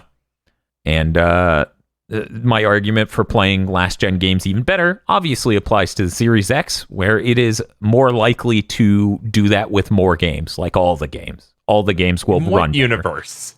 Yeah. Sony's got a weak launch lineup. Oh, yeah, you're right. It has Spider-Man. It has one of the most powerful brands in the world ever. Yeah. Niche Man, I hear people call it. Oh, yeah, that's true. That's true. Yeah, they say that all the time. I mean, just Godfall. Like, that looks like a great launch title, honestly. Yeah, the footage we got to see outside of Gamescom's opening night live was really cool. But yeah, no, Sony's lineup for the first year looks more solid than any lineup for the first year I've ever seen outside of maybe the N64. So that's not a problem on their side, for sure. Can we move into the rest of the news now? Yeah, we're good. Okay, Oculus's Facebook infestation has become terminal because Facebook is ghosting the Oculus branding. They're starting to phase it out of everything. In like a year, it's just gonna be Facebook VR. Yeah, that's a fucking shame. Remember when that guy who got outed out of Oculus said this would never happen? Yeah. Yeah. And my favorite part is they didn't just say, hey, you have to have a Facebook account to use this, and by this date it will become completely mandatory even for current users of the Oculus. They also changed the name of the conference from Oculus Connect to Facebook Connect or whatever, and I lost it. They also changed it from Oculus VR division to Facebook Reality Labs. Mm-hmm. It's nuts. They have no idea what they need to do to pretend they're not evil. Yeah, I'm like, this is really, really apparent. Well, Zuckerberg is an android. He has no human emotions nor the capacity for them. So, unsurprising. I showed you the clip where he admitted that he used to be human. That happened. Yeah, it did happen. He's like, I used to do this when I was human, and then he lost it because he's like, oh no, they know now. Activision announced Call of Duty bundles.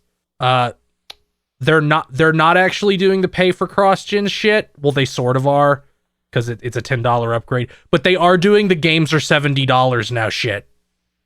Because next-gen Call of Duty is just $70. Really? Yes. Huh.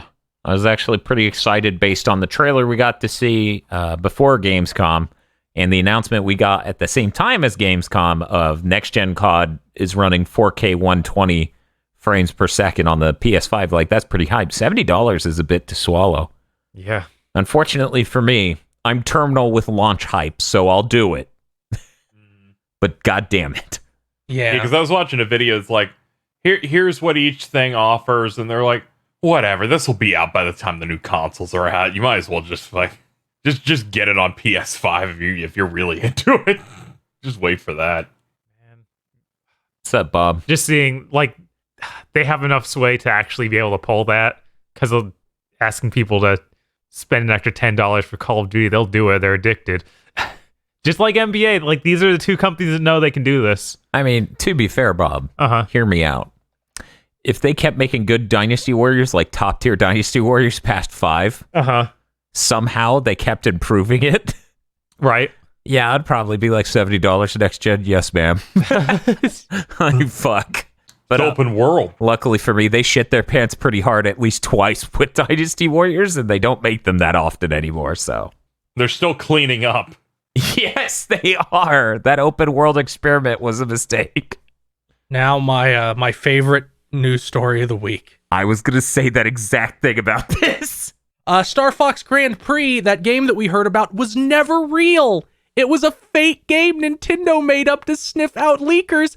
Dr. Cupcake's blown the fuck out because he kept bringing that game up.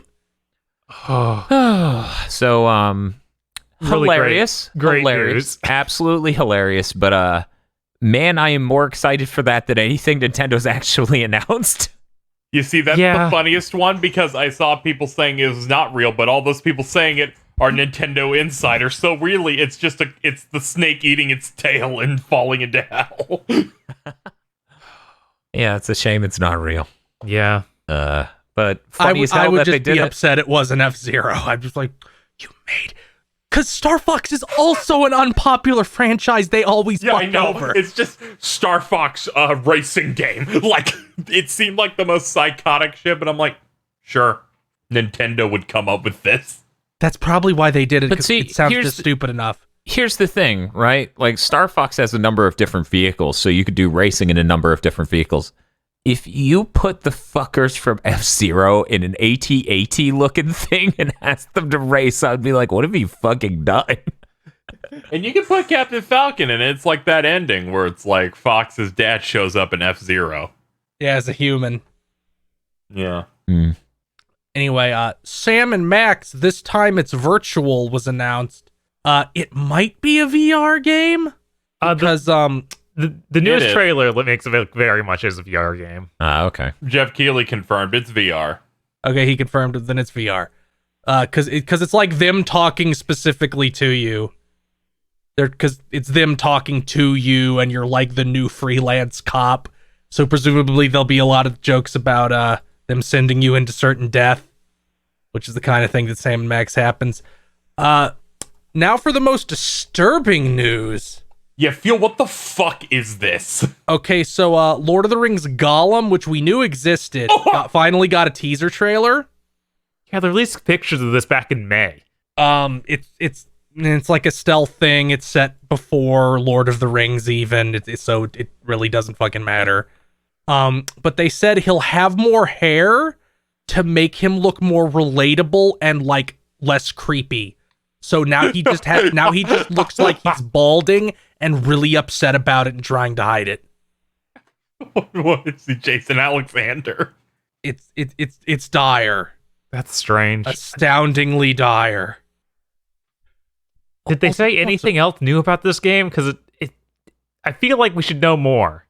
No. Okay. Not really. I think Like, Lord of the Rings is extra funny when they try to fit in things in that. Like, we know it's primarily a stealth game, and Gollum doesn't really have ways to kill enemies. That's basically it. But yeah, that's what every Lord of the Rings games has been for quite a while now, KZ, of like, hey, Look, we can tape this in. Yeah, it's like, how do we slot it in? It comes out the funniest with this franchise to me. just make a game based on the Silmarillion and let it be Dragon Ball fucking super elves fighting armies of Balrogs. Gonna have to rank that 1 to 7. Bob, talk about everything that isn't Gamescom. Okay, sure. Real quick, there was a thing at the end of Gamescom. I'm jumping the gun, but I needed to talk about this before I forgot about it. Had a very similar energy to the, hey, do you have any Xbox Series X specific features? No. From May, where Jeff Keighley hears that Ratchet and Clank is launch window, and he goes, how big is launch window? And they go, ha ha ha. Yeah, that was the best part of the whole thing. Every question he asked them was sandbag, honestly. Well, my favorite part is when he asked a question and then they just Big Think Dimensioned each other by both people from Insomniac who are on 2 different webcams on 2 different computers talk at the same time. And then they look at each other and it's like, oh no. I'm looking at the whole Gamescom thing. You did not write down the most important part of Gamescom. The best part, even better than Ratchet. Kyle Bossman's segment of the top 10 reasons to be excited about opening night live, which I watched twice, and it was wonderful. That was wonderful. Way better than the actual event. Yes. I loved it because it's like number 5. It means this pre-show's over. In fact, that cool Scarlet Nexus trailer was shown off during the pre-show. Jesus. That always happens, and it's always like the worst sign where they're like, our pre-show has a game you want, and half of this has shit. Yeah. That trailer was really cool. Speaking of games I wanted to show off, Wonder Boy Aisha in Monster World was announced, and they're going to show up at Gamescom, so it's going to be somewhere that we don't get to see today, so we'll not know more info until after this is out. What do we get to see today, Bob? Anything specific from Ford? Okay, we can go through all the Gamescom news, Dan. That's what we can do. I figured I would point out what we did get to see instead of a fucking great video game. Ford Concept Gamer car from Team Fordzilla. Yeah! This dumb car drives around on a CG track that looks terrible. This car is dumb. They're apparently actually making it. It looks like it's going to cost an absolutely insane amount of money. Yeah, no human being will ever afford it. Right, it sounds like a concept car. Yeah, it looks like a concept car. Like, Jesus Christ, what were they thinking? Then at the end of showing it off, they're like, yeah, we're actually going to make it once. It's like, I would hope so. Okay, whatever. It's like if you ended a Burger King commercial for a new burger, and then at the end the guy goes, we promise we'll make it and you can eat it. It's like, we don't need to be told that, man. I just watched an ad for it. We'll make it and we'll put it on display in the store, but you can't eat it. This is an art piece. What, the commercial or... Oh, he's gone. Quantum Air. We got to see more of this game. It looks terrible. Thank you, Podlords. Yeah, it does. There was a point in the trailer that I laughed a lot because the dude hit a guy with a hammer in the head, and his head like popped off comically and fell down. Yes, it was kind of like Surgeon Simulator. Yes. Yeah, we watched the trailer for Quantum Error earlier this year when I said the amount of exclusivity completely correlates to how bad a trailer is, and it peaked with what was it? The Spirit of or Orphan of the Machine. Orphan of the Machine. Yes. We got a Dirt 5 trailer that was interesting. I don't think they've ever had a mode like this before, as far as I've seen. Yeah, like you make your own drive park where you can drive your car around on. Yeah, it's kind of like what would you describe that as? Like, you know, where they have monster truck shows and there's that large open dirt pit. Yeah, the like track a derby. Almost. Yeah, the derby. There we go. You just get to place ramps and shit and all sorts of neat crap in there. And I was like, oh, that's really neat. I'm glad they're adding it for this dirt because once again, it's the next gen. So I have to check in with all these franchises, so I get to check out Project Cars 3, Dirt 5, and etc. We get to have a 60 frame per second racing game. It's great. Oh, thank God. It's been so long. God. Then Call of Duty came out and did a trailer where literally with just the main characters talking to Ronald Reagan, and that was it. It was not a trailer. They just sent a cutscene MP4. It's fucking hilarious. It's fucking hilarious because they're just like, this is the baddest motherfucker around. He's Darius Grumble the Third. Grumbly, grumble. Take it back to money play. Here's a theory someone told me, and I'm just gonna I'm just Okay. going to pitch it because it's the stupidest thing they could do. Mm-hmm. Perseus is Ronald Reagan. Is Perseus the 'Cause player character?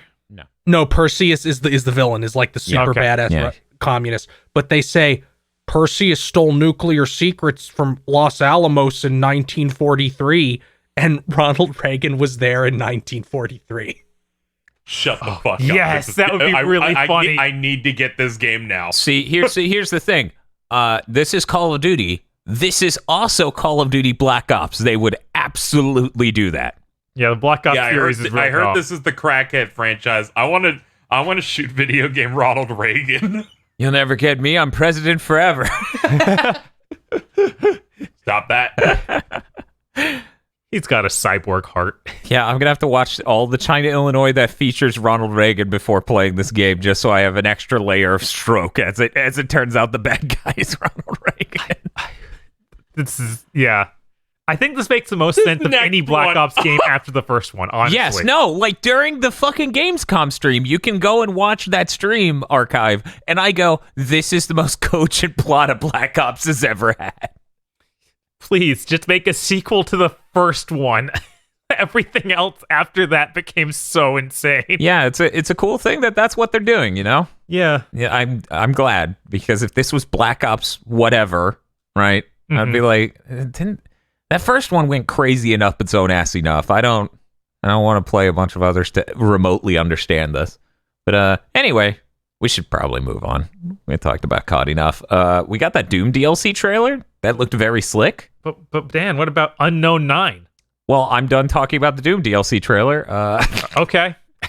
Tell me about That dude Unknown DLC 9. trailer looks sick. You play as a little girl with the power of the Monado. Oh, you saw That's gameplay? Duckman over there. No. Oh, how are you sure you play as her? I guess we don't know. Everything's a mystery. How'd they describe this again? It's an action adventure story game. So who knows? This could be anything. Next. Moving on. Next. God damn it! This has to be Feel. Okay. No, that was Phil lost it when I he's did like, not. he was Bob like, I'm wrote gonna- that. I told Phil we need a picture for the document as a joke. He goes and makes something for BioWare and gets shot by Bob's note. Yeah, I was like, I can't put the image there now. It's too perfect. I need to know what the image So is. Bob, please, Bob, please tell us about what you've written, which is BioWare Studio closure video. I was just going to put this image under the BioWare bullet.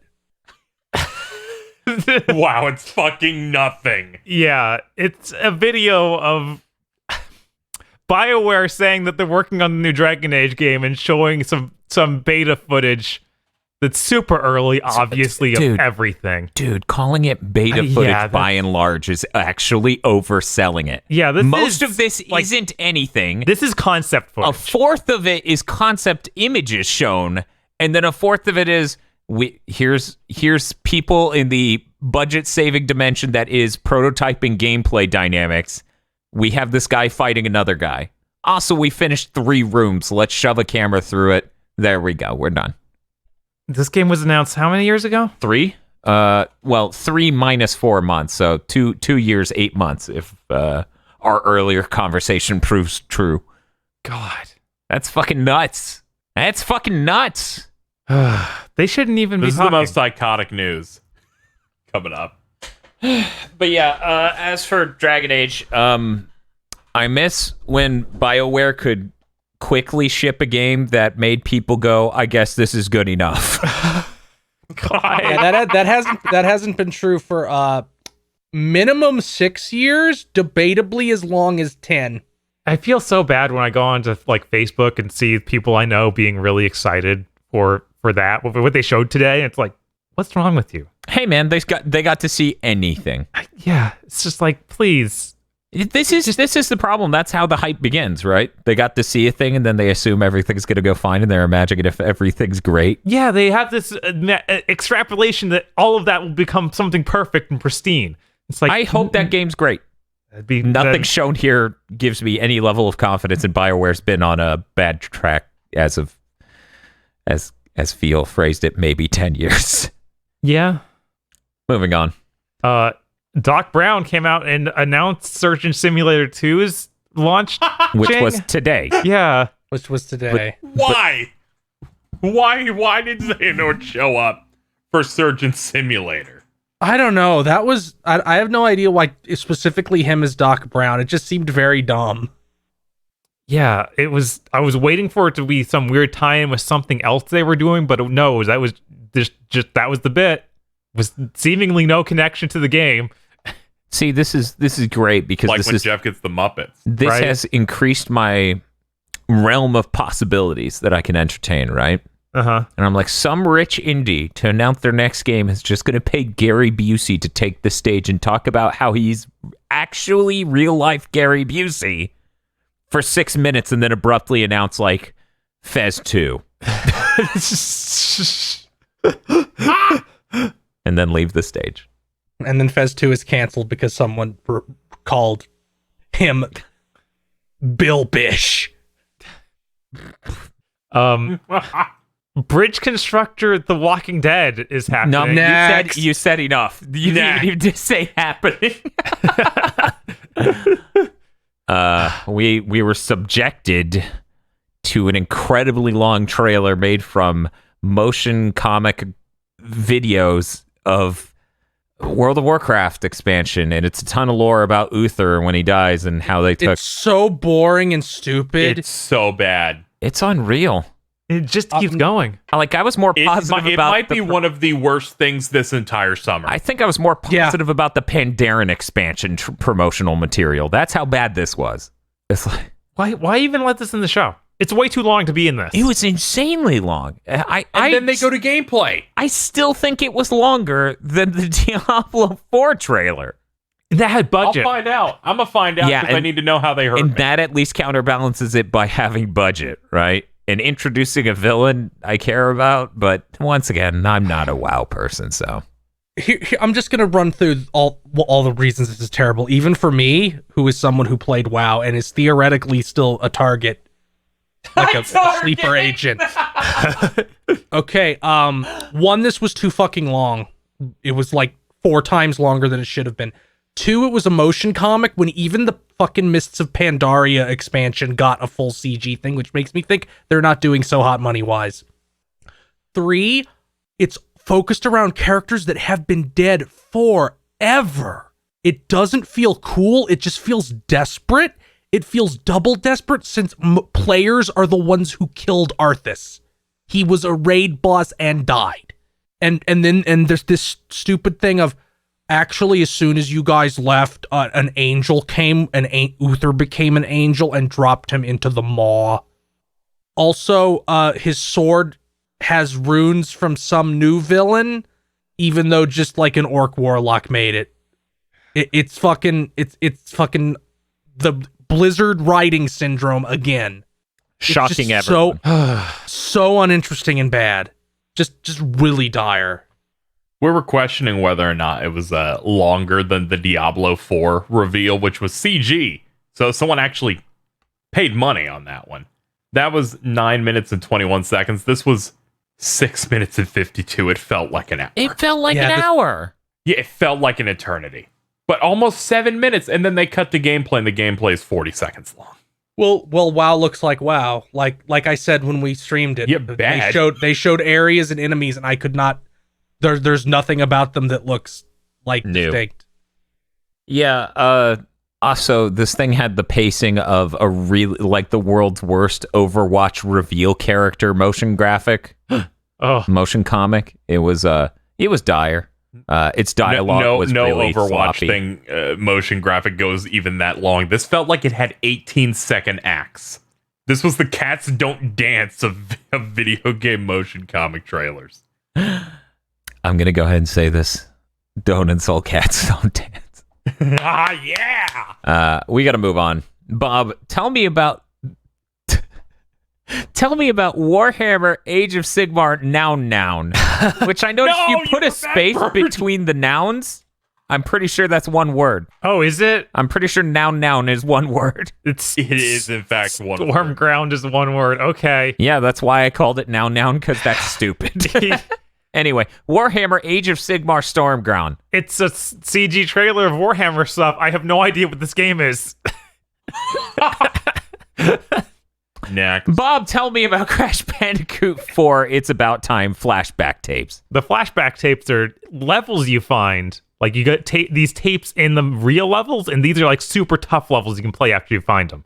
So they're like these side-scrolling stages that are just maliciously made, it seems like. They seem like things we would play in Mega Man Maker. Yeah, they basically took the core concept of the Crash Bandicoot 1 side-scrolling boxes you jump onto through a perilous course.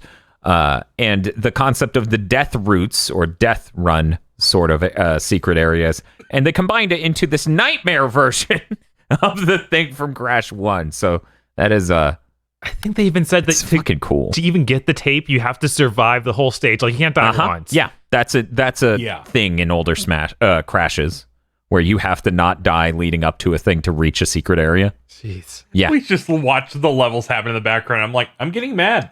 Like, I'm looking at it, I'm like, I see myself doing this and getting angry. Bob, tell me about Warhammer 40k Necromunda adjective now. This is Under Hive Wars. Okay. It was another CG trailer, but this time I got to see a thing that labeled what it was. It's a tactical RPG. That's all I know. Also, apologies, everyone. It should have been adjective noun. Warhammer made up word adjective noun now. This trailer is insane. It's literally just like, here are all the factions. And it's like, goes through 4 different ones describing what their motives are. It's like, okay, what kind of game is it? You ever like, I'm sure everyone on this podcast has had this experience. You ever meet a guy who's really into a thing and he tries to introduce you into why he likes it in the worst way imaginable by focusing on the tiniest details? Yeah, hyperfixating on something that just doesn't make sense for someone outside of it. I don't even fucking know what you're talking about right now. Can we pull out, get a wide shot? Bob, next game. Teardown. This is like Red Faction Guerrilla, but with a more pixelated voxel-looking style. Voxels, yeah. Yeah.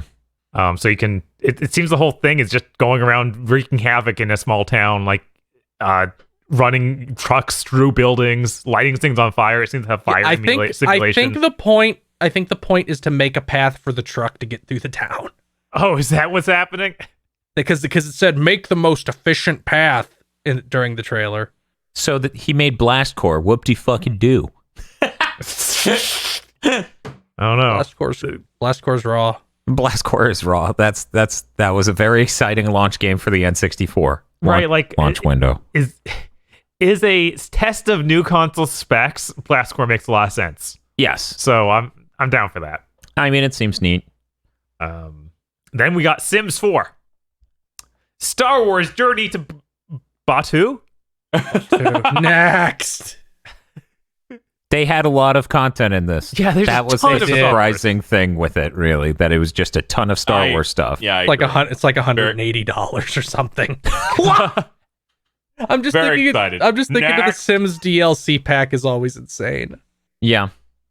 I don't remember this one. I kind of feel... Oh, now I know why, because they barely showed it. Yeah. Override 2 Super Mech League, which was this huge like CG trailer. And then... This was the moment we realized Phil was 5 minutes ahead of us. Yeah, I was like 10 seconds ahead. We're still staring at a trailer that's telling us nothing, and Phil goes, oh, this gameplay looks like Anarchy Reigns. And I'm just like, what the fuck? And then you were like, I'm going to wring your neck. There was just this moment of, how does he know? And you can see it on my face if you watch the VOD. There's 1 second of, how the fuck would he know? We're staring at. And I'm like, oh, he's insanely far ahead. Great. Okay. Yeah, we need to see more gameplay with that game, because the gameplay looked neat, but we only got, and I'm not exaggerating, I think 7 seconds. I signed up for a beta. Maybe that pulls through. Oh, cool. Great. What's this next thing? Lemnis Gate.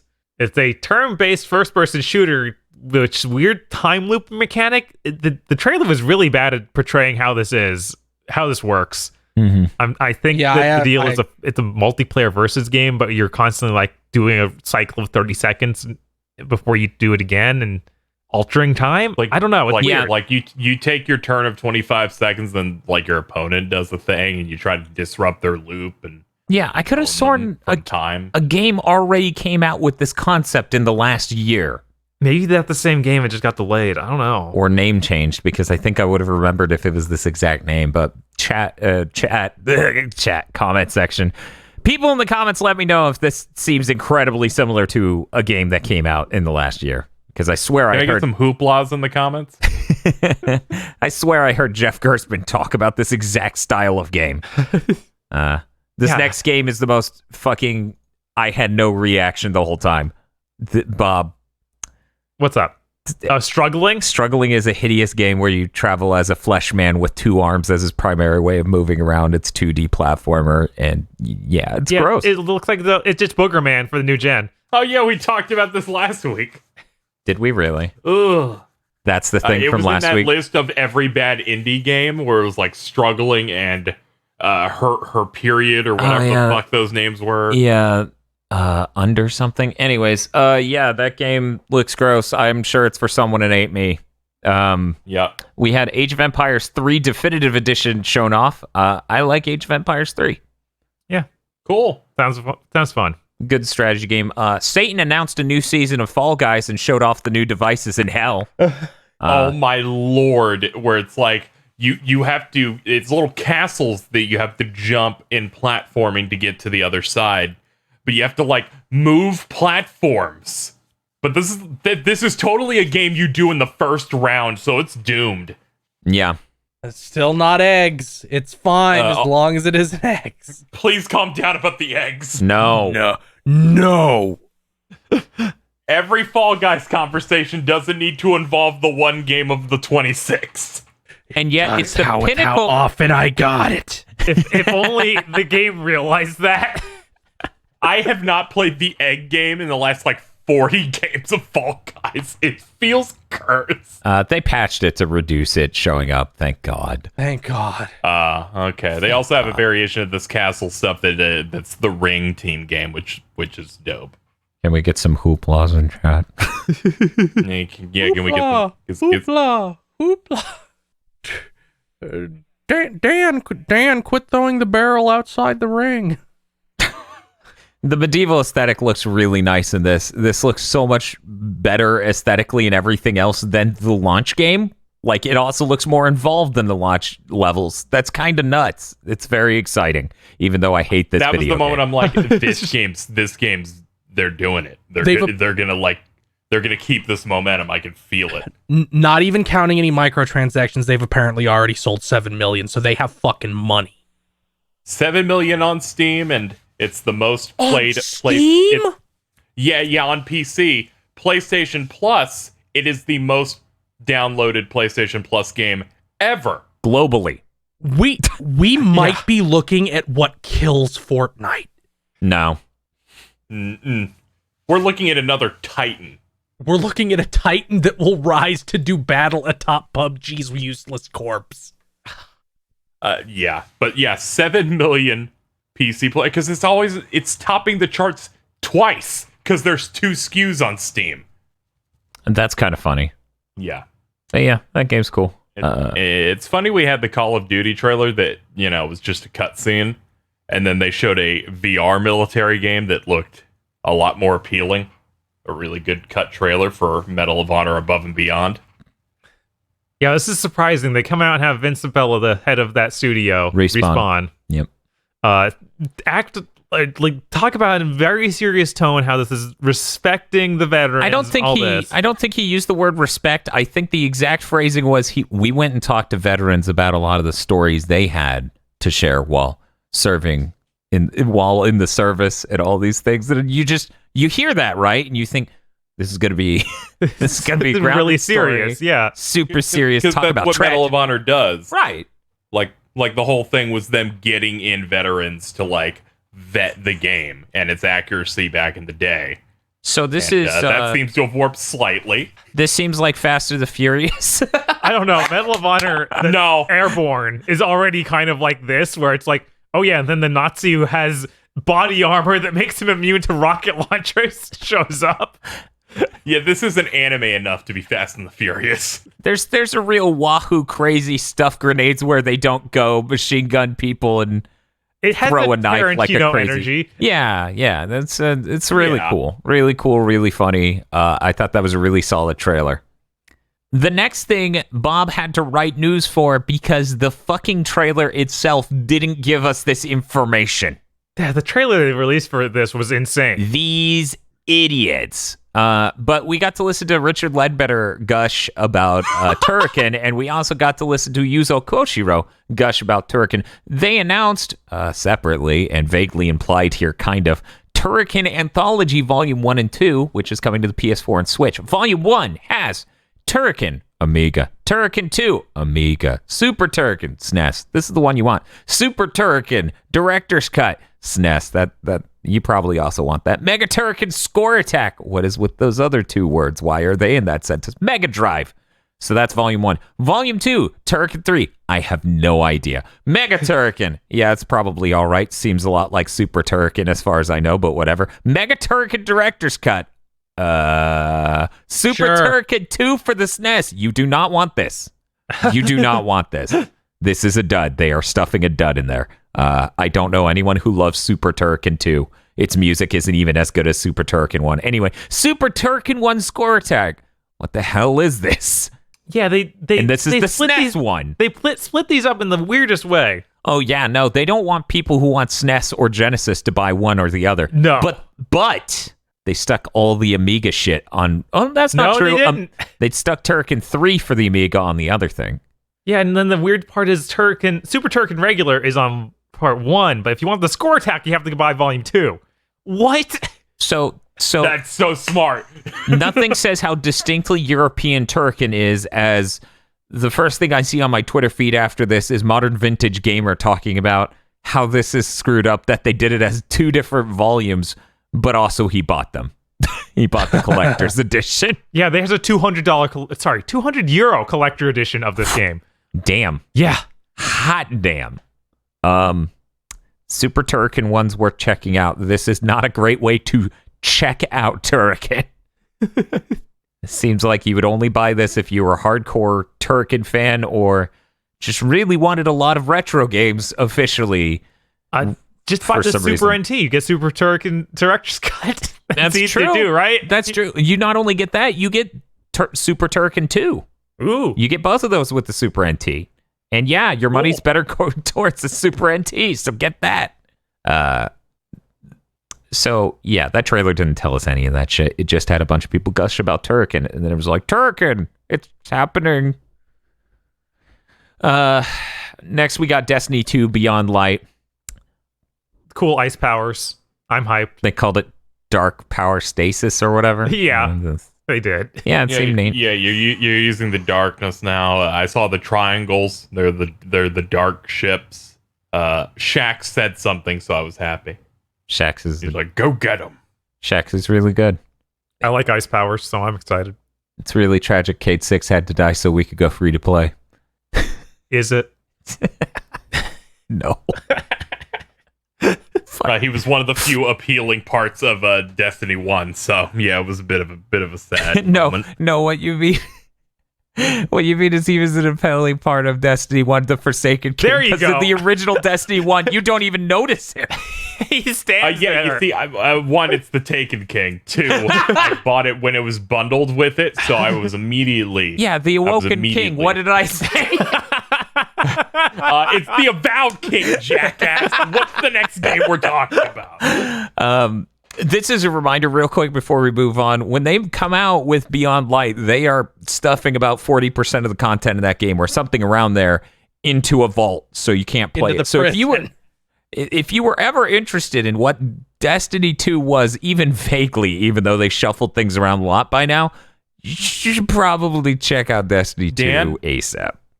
When I bought Destiny 2, you went through a whole story with Gaul, the big villain that looks like they just put into Halo Infinite. Yes. That entire campaign, gone once Beyond Light comes out. They're putting that out. Mm-hmm. That was intensely bad. Mainly the part where it starts up and they're like, okay, we need to take your light powers.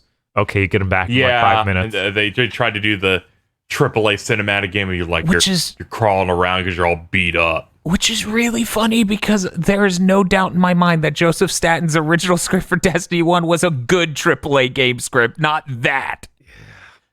Yeah, that's unfortunate. Towards the end of that Destiny 2 campaign, it's really raw, though. You're like on top of a sun at one point. It's pretty dope. They have 37 Death Stars. They do.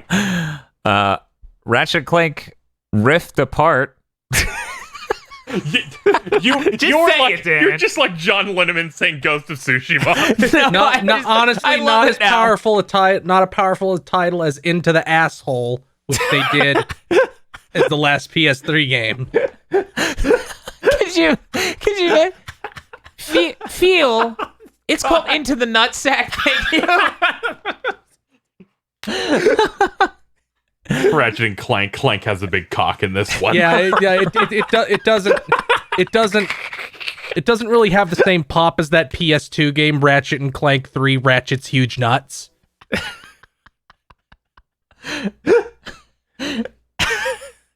So they confirmed this is part of the real series, not the reboot series. That's good. Ratchet and Clank Nuts and Anal. But yeah, no. Or as they call it in England, Ratchet and Clank, oi, what's this? Because they aren't allowed to have innuendo. Anyway. Fucking Bumber hurry up. Ratchet and Clank apparently isn't canon to the reboot, it's canon to the originals, thus validating me in every single conversation I've had with people who were fucking certain it was canon to the reboot. I never even for a moment assumed it would be canon with the reboot. Like I assumed at most the reboot is how the first game went now, and then everything else just happened. Right. Like, I don't know. I was just like, I think we need hard plot details to make it clear because I don't think anyone went, we have to follow up reboot, throw away the entire timeline. I saw someone reply to you months ago about that. Yeah. And they're like, yeah, the female Lombax is just the one from Going Commando redesigned. I'm like, what? No. They're very obviously not. Yeah, no, I've been dealing People with a get lot a of little replies crazy. like that. Yeah. So I'm really glad they confirmed that. That was a huge deal. They showed an unedited version of the extended gameplay clip from, the July show when they streamed gameplay, just the random gameplay. And it looked incredible. It looked great. It looked even better. The transitions were a little bit smoother as far as I could tell. And, yeah, very exciting. And then they said it's launch window, and I'm like, fucking Sony, come on. What? Yeah, that's insane. We're looking comparison shots. People already made comparison shots from the first trailer. Yeah. It looks like it just straight up got upgraded everywhere. Of course it did. Once again, I want Digital Foundry to do an analysis of that trailer. I hope they do that. That was really hype. That being launch window is incredible. I still think the PS5 has one of the best launch lineups ever. Bob, opening night live, kind of mediocre. Yeah. Really boring, kind of disappointing. We really didn't see enough gameplay. We didn't see enough new games. We didn't get enough hard information about next-gen consoles. We didn't get much of anything to get excited about. When the highlight of that is Ratchet & Clank, now just an extended clip, unedited, of something we saw earlier this year, but much fancier looking. That shows you how low it was. Bob turns on IGN right after this, because IGN started streaming Gamescom stuff right after this. They showed shit that didn't show up here at all. They showed Godfall footage, which some showed up here, but it was completely unmentionably That was funny. nothing. It was like 11 seconds of someone in bug armor, and then it just cut randomly, and we died. So IGN had an extended gameplay clip of tons of stuff. That looked hype as hell. The weapon they were using was really interesting. Also, it had more moth helmet, as Bob keeps calling it. That's what it is. I know, I just... and then they had this other game, Bob, Aragami 2? Yeah, it's a indie stealth game that's trying to be like Tenchu, and that sort of thing. This is a new one of it. The last one was 2016. This one's adding co-op multiplayer that you can do all the way through the game. It looks pretty neat, and apparently the combat's going to be a lot deeper this time too. So I'm excited. I'll give this one a try. Cool. Yeah, no, that looked interesting. We'll be sure to check that out. That is it for the news I this actually week. had a little bit more of Monster World that you cut me off on when you did the transition to Gamescom. Okay, go. That was now this full 3D remake of original Monster World Wonder Boy in Monster World 4, and is going to have voice acting for the whole thing. So that'll be neat. I hope it's Christina V for the main character, just so she's voicing the character that inspired Shantae also. Yeah, that's definitely what I expect. And there's one last piece of news that just came in. Of course. Sega is going to announce Project BLCK Black on September 2nd. It's probably Sakura Wars related. Black is an acronym and stands for Brilliant Legislative Artistic Celebrity Knights. The girls in this group continue to sing and fight for the future of Japan. And it's 12 members called the Noble 12, obviously referencing like the Knights of the Round Table. And it's and Sega trademarked Sakura Wars Black with periods like the acronym in May. So it's probably the next Sakura Wars game. I hope they dub this one. Yeah. And also, iterate on that combat, because that combat is, like a 6. They said if Sakura Wars sold well, they would dub the next one. So hopefully it sold well enough. I wonder who's doing the art. It does not look like Kubo. Might not even be a real game. It might be a mobile thing. Yeah, maybe. Yeah, maybe. And they had a lot of guest artists in that game. Yeah. Like each faction had completely different. Yeah, that's that's where it's like where the China team showed up, and I'm like, why is Duo Maxwell here? I don't get it. Yeah, and I'm like, whoa.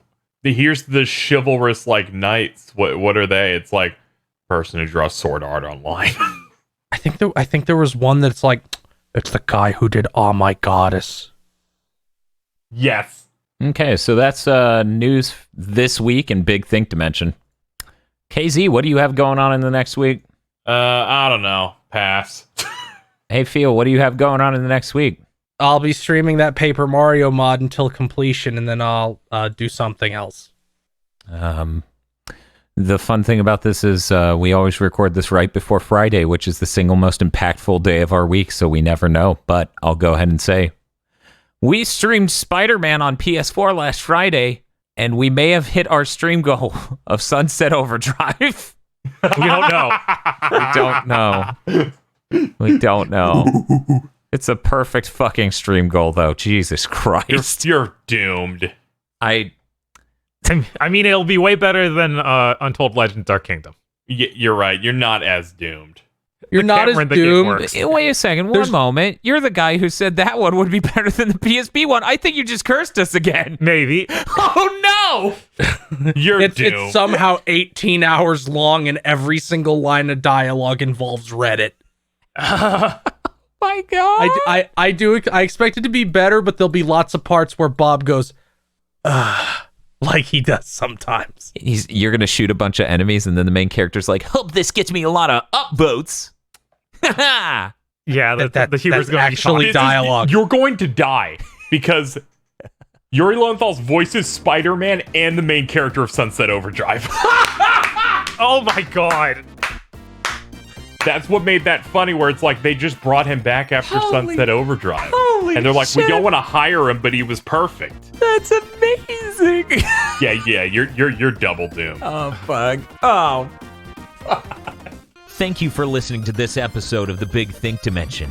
If you would like to support the GB Podcast Network, head on over to patreon.com/GB Podcast, so that way you can get exclusive behind the scenes on stuff, other content. There's a lot of content. It's basically non-ending avalanche of content. So head on over there, become a $5 backer or a Podlord today.